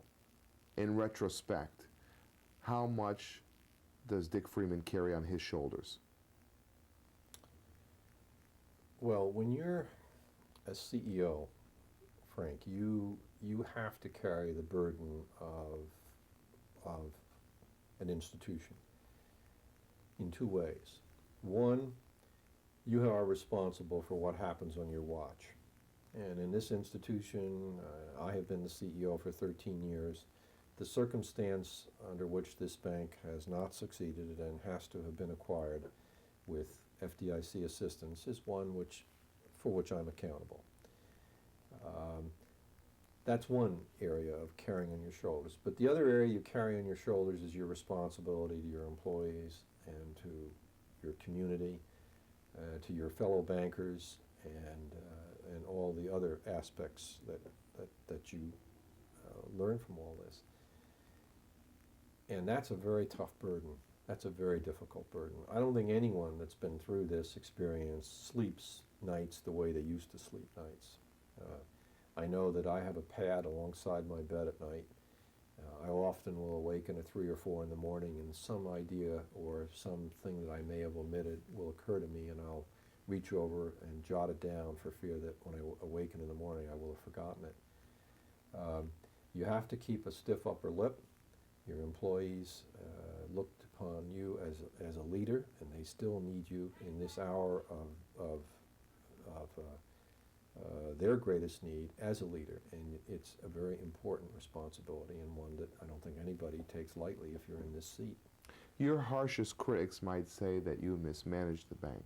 What is your response to them? Well, I think that if you look at this issue, I spent 35 years in this business. I saw every aspect of the business, and I was a very successful banker through all of that career, and as recently as 2 years ago was receiving very strong grades for the fact that we had taken this bank when it was in real trouble in 1980 and 81 and turned it around so that it had 10 additional years that it would not have had without some pretty strong leadership. I think the circumstance we're in now is partly my fault, but I honestly think it's also very heavily a result of this terrible real estate economy. And in this bank's circumstance, that has been exacerbated by the city of Bridgeport's problems. This is the only city that we are in, unlike other banks. We have a very heavy proportion of our problem borrowing experience in this city, and there isn't anything you can do about it. You simply can't take people from their homes if they can't pay. You've got to try to find ways to make it work, and we've done our best on that. Regarding the FDIC and CRA on the other side, is that an issue at all? It really hasn't been an issue, Frank. I don't think the CRA requirements, the Community Reinvestment Act requirements, are onerous on an institution, even when you're troubled or not.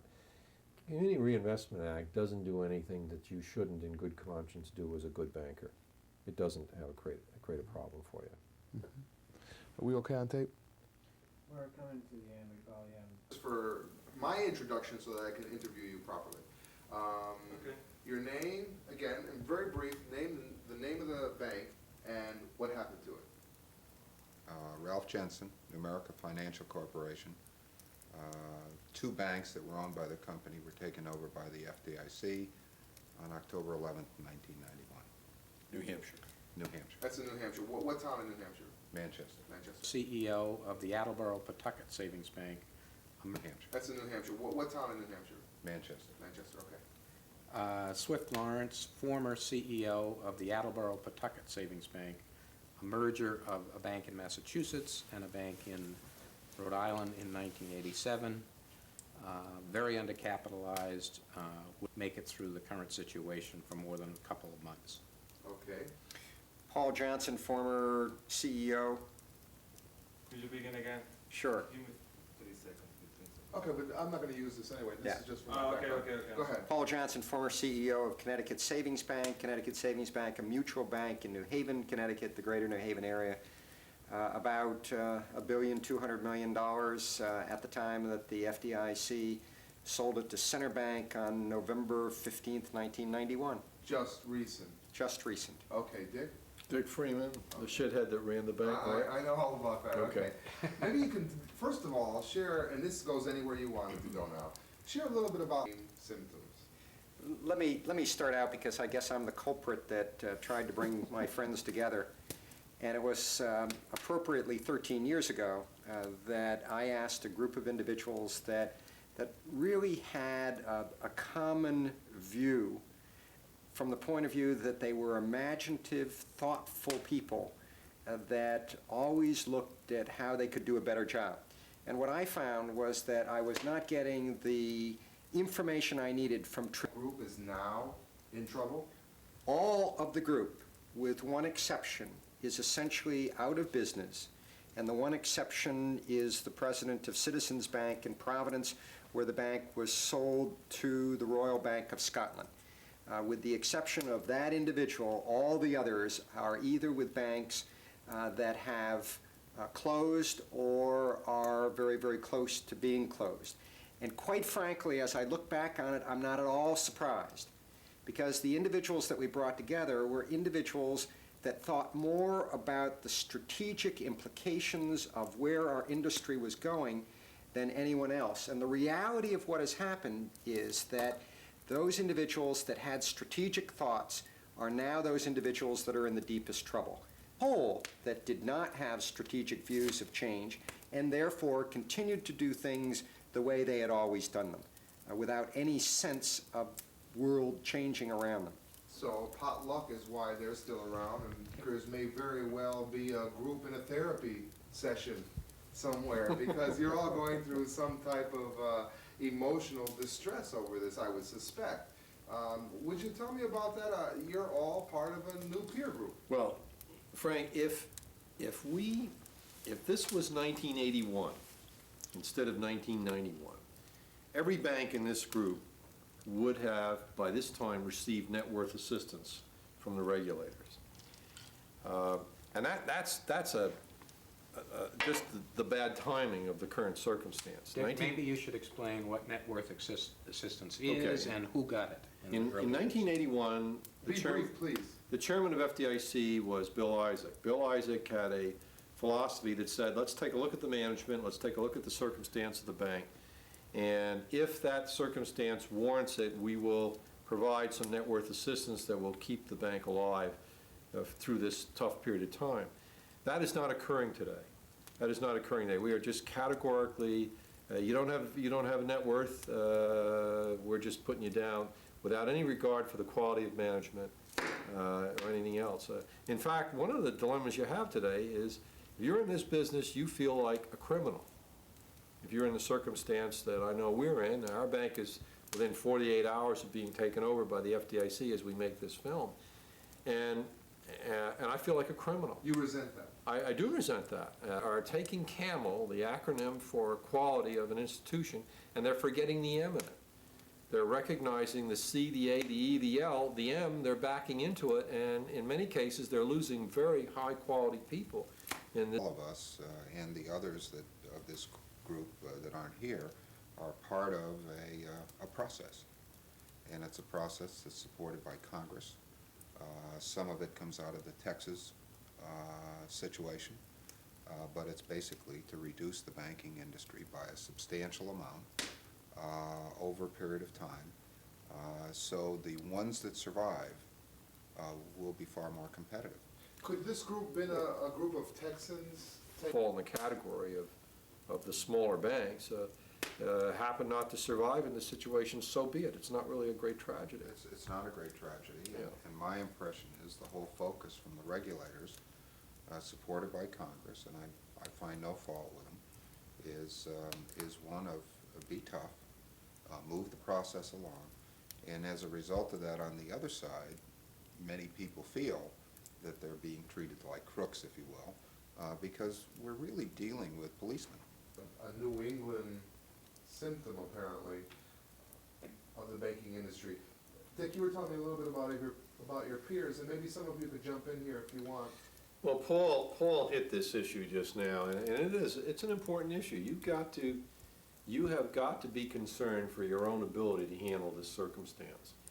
You got to know. I think one of the things that's helped me through it is I have taken up a new sport, which I'm having a tough time with. But it's taken my mind off things on weekends and other opportunities like that. But I think you've got to know yourself. You've got to know what your stress level is. You've got to watch the manner in which you're sleeping, the manner in which you're interfacing with other people. In this area here, we've had a couple of tragic deaths of bank presidents who were not able, evidently, to cope with the stress of bad bank circumstances. We have a couple more. We have a chief lending officer that died about 6 months ago, age 42 years old.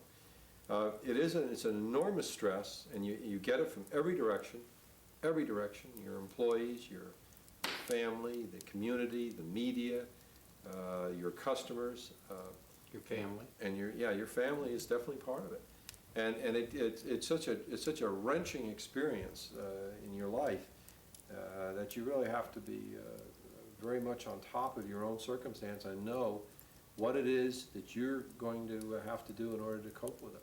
Well, people who made it to the pinnacle of success in that you were CEOs of your organizations and probably have lived a life like that, where you were used to people patting you on the back.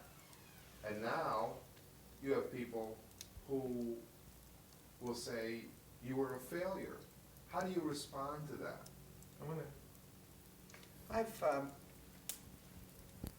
I've not worried about that too much, and I don't think other people should. I haven't worried that at some point in the future I'm going to be walking down Main Street and someone's going to tap me on the back and say, Paul, you were a failure.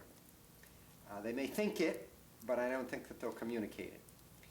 And even though we take responsibility for it, we also realize that we have gone through a regional problem of enormous proportions. Okay, you can justify that. I can justify it, and maybe it is justification, but what I would say to other individuals is certainly you were the chief executive officer during that period of time. Certainly you had responsibility, but you're not alone, my friend.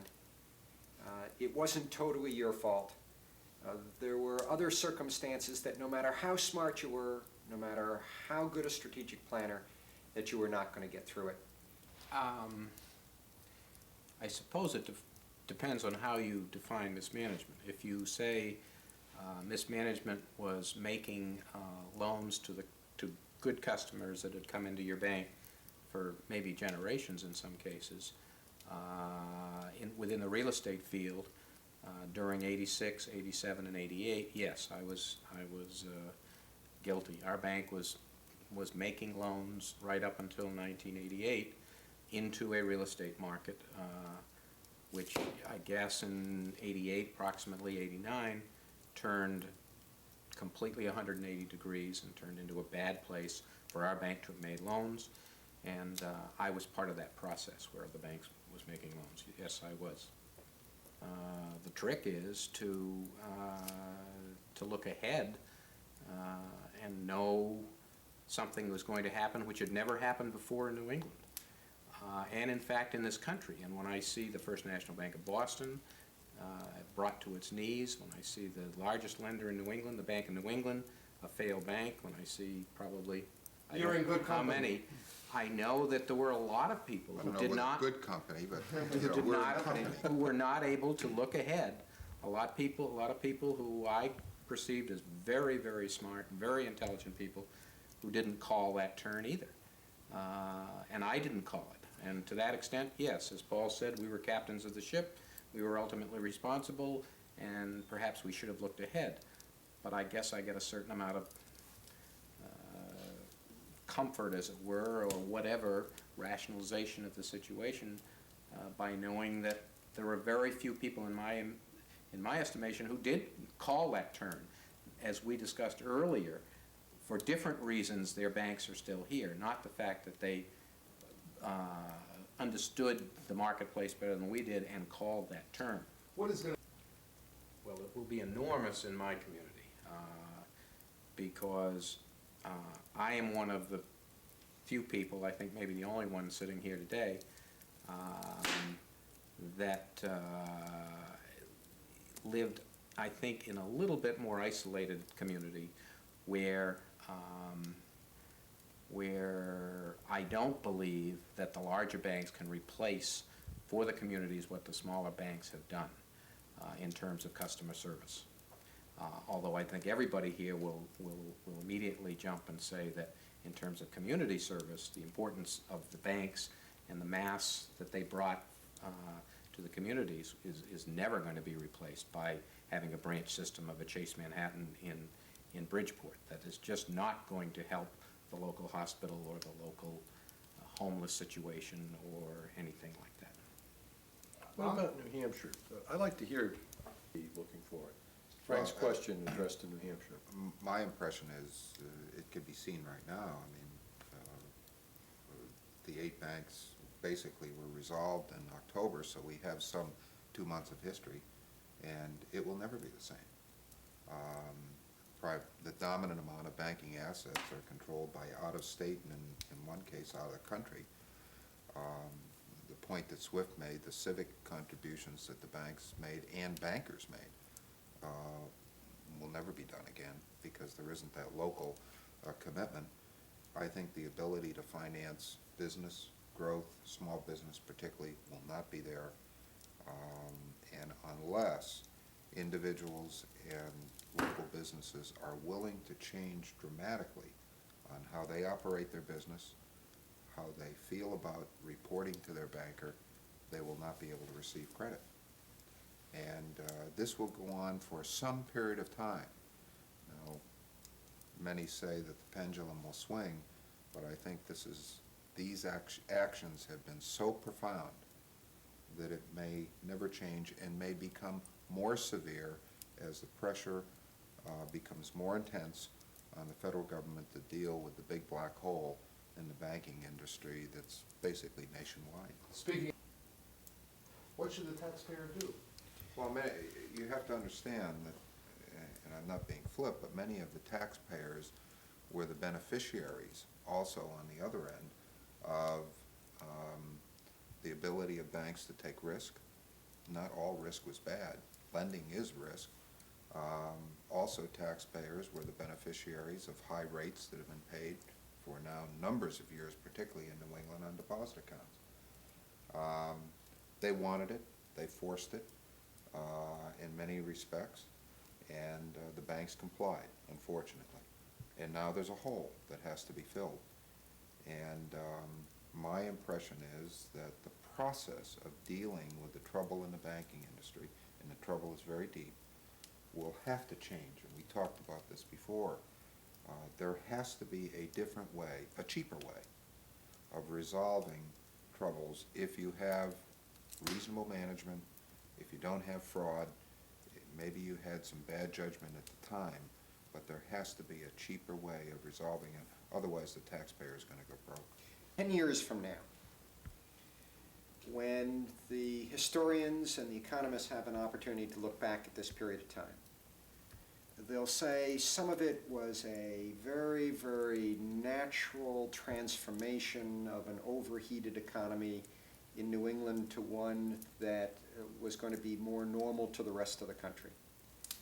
I would submit that 10 years from now, that we will come to the conclusion that the way this problem was attacked was wrong. We will come to the conclusion that there was a much, much better solution, that the taxpayers did not have to pay out the billions and billions and billions of dollars that they will pay out on this. And at that point, it will be too late, but at least we'll get some sense, and maybe we'll learn from it so that the next time it happens, we won't do it the same way. Frank, your question brings up the point, though, of who to blame for it, which is really what you're asking in terms of the taxpayer. And what's going on right now is an attempt on the part of many groups to shift the blame away from themselves. You see the American Banker in the Wall Street Journal with an article that says, "Wanted, report the wrongdoings of your banker or we'll pay you a bounty." And that ad put in by the Department of Justice of the United States government. You see regulators on the state level and the federal level saying, well, the bankers are at fault. You see bankers blaming regulators. You know, it's not a question of trying to blame somebody for it. It's a question of, you know, what the hell are we going to do about it, which is what these guys are addressing here. Because we're wasting too much time trying to be careful that we don't get blamed for it. And Congress is behind all this too, saying, gee, regulators, you haven't been tough enough on those banks. And now the regulators are getting tougher on the banks. And now I hear some things coming out of Washington that say, well, maybe the regulators are too tough on the banks. We're just spending too much time trying to find who's to blame.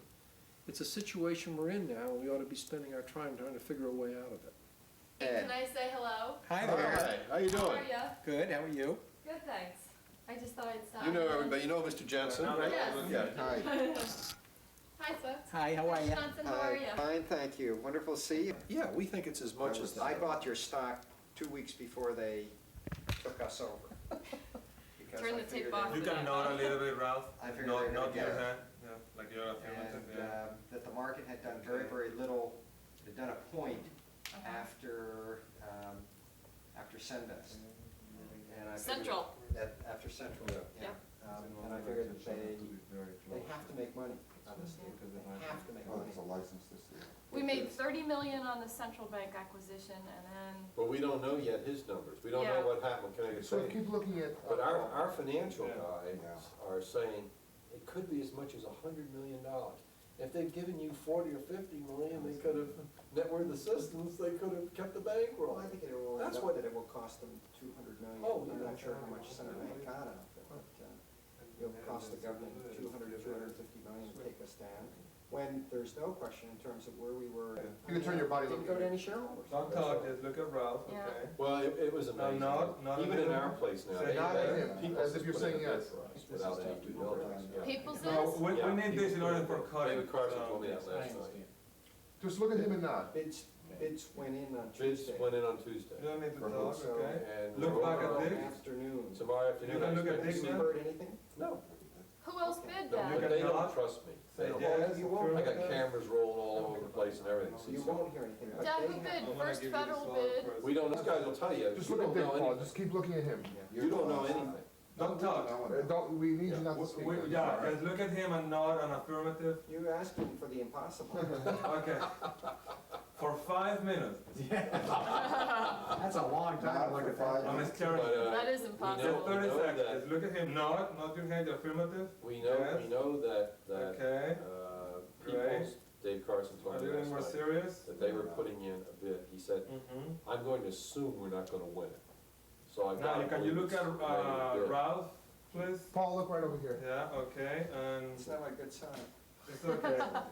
So what Very he- serious now. what Carson doesn't Okay, nod a know is little that bit, we yeah, actually yeah. orchestrated that bid. Because we have another bank, Derby, that wants a part of that, and we needed Peoples to bid the rest. So what we said is, okay, Ed, let's put together a deal, which gets paid to take the part that Derby doesn't want. Now, if Carson knows that, he didn't express it to me last night, he was in an uncommonly. The background changed there are 2 people, so we're gonna get a lot of both of you. This is, Okay, what do you nod a call little it? bit, What do say you call this now? You- affirmative with Dick. say yes. What do you call this, Frank? What part is this now? This is the reaction shot. Reaction shots. Okay, now we're can you gonna look get at roof. Ralph again? I'm a contrary. Okay, We're gonna good. get roof Stay tone. looking We're in gonna that get direction roof, for a roof while. room sounds next. Okay, and affirmative, and you say yes.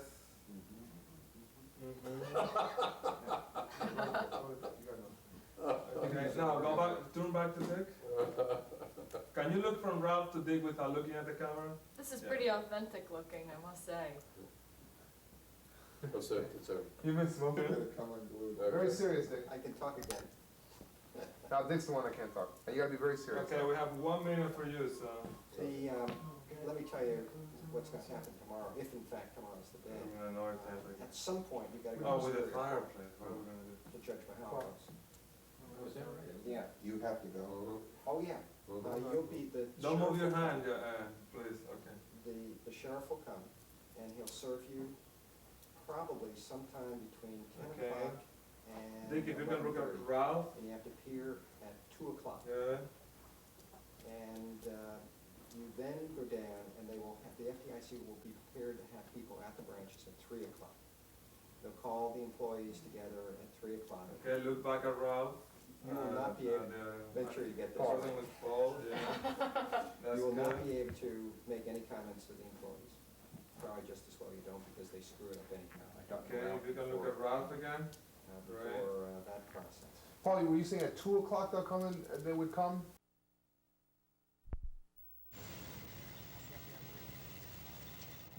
Around a little this way so that we get a little light. Okay. Basically, what occurred and in what order or what fashion? Well, the way I understand it, our president has been in court.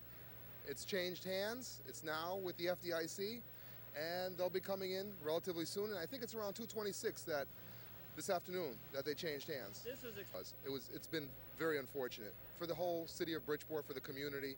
This has been a hometown bank, a city of Bridgeport for the community. This has been a hometown bank, a mutual savings bank in the city of Bridgeport, and there was a contributions budget and everything. We're not sure what will happen now. What we do know is Bridgeport lost yet another bank.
Well, just come on.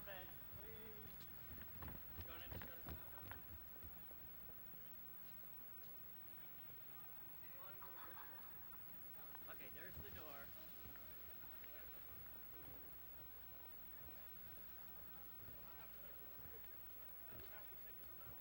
You're fine, Phil. Keep walking. Okay.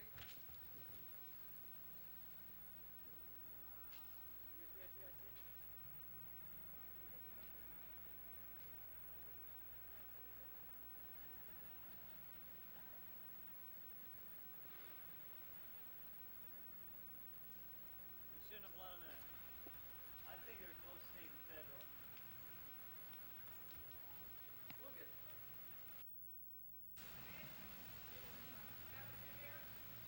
Bankmart's gone.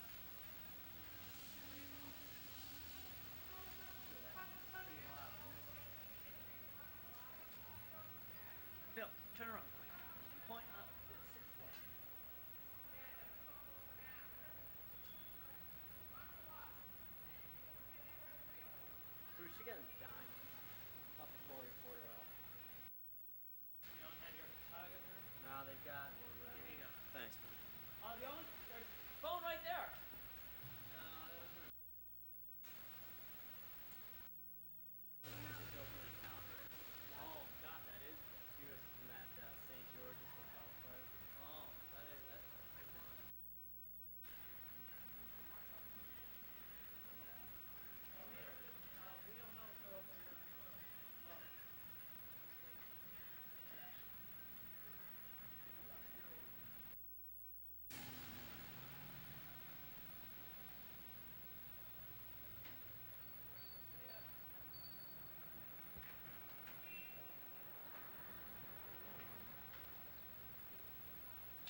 loans.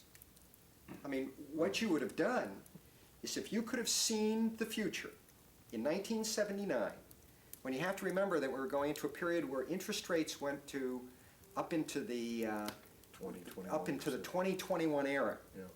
In the very early 1980s, prime got to 20%, 21%. Hyperinflation. If you looked at that particular moment, you said, I can picture what 1990 is going to look like, you would have terminated all your lending officers, and you would have hunkered down, and you would have invested essentially, I mean, if you really looked into the future, you would have invested in common stocks only, but you would have invested in bonds and you would not have made loans. You all agree? Paul, what you really could have invested in legal. Nearly 3 points, closing down at 2,381. Trading was active with 180 million shares changing hands. Locally, Bowater fell 1 3/4. Champion dropped 5/8. GE closed down 3/4. 9X advanced 3/4. PHH Group fell 3/8. And U.S. Surgical closed up 1 1/4. The state's lotto games are a lot more popular than they used to be. Lottery chief Jay Blaine Lewis says sales for the first quarter of this year were up 27% over last year, topping $86 million. Lewis says the increase is encouraging, considering there was a serious technical breakdown in the state's computerized lottery system last year. A new partnership between a Bridgeport bank and the Beardsley Zoo hopefully will benefit both enterprises. Bankmart announced a new promotion today, offering giant stuffed teddy bears to customers who open certain new accounts. And for every deposit, Bankmart will donate toward the care and feeding of the zoo's black bears. Good business for us. We admit that it is good business, but it's also a good contribution to a gem in the state of Connecticut that has gone too long without the proper recognition. The giving out of fuzzy little things when you deposit money in a bank, you know, sets a great example for the city. Maybe when somebody pays their tax bill, we'll give a fuzzy little handshake or something. Bankmart says its total contribution to the zoo will be at least $5,000. Joining us now, our fuzzy little teddy bear, Joe Fury. What about those UFOs, Mr. Fury? Well, I was living in Danbury. I lived there about 2 years ago. And one night, walking into the house, coming back from work, I saw these lights.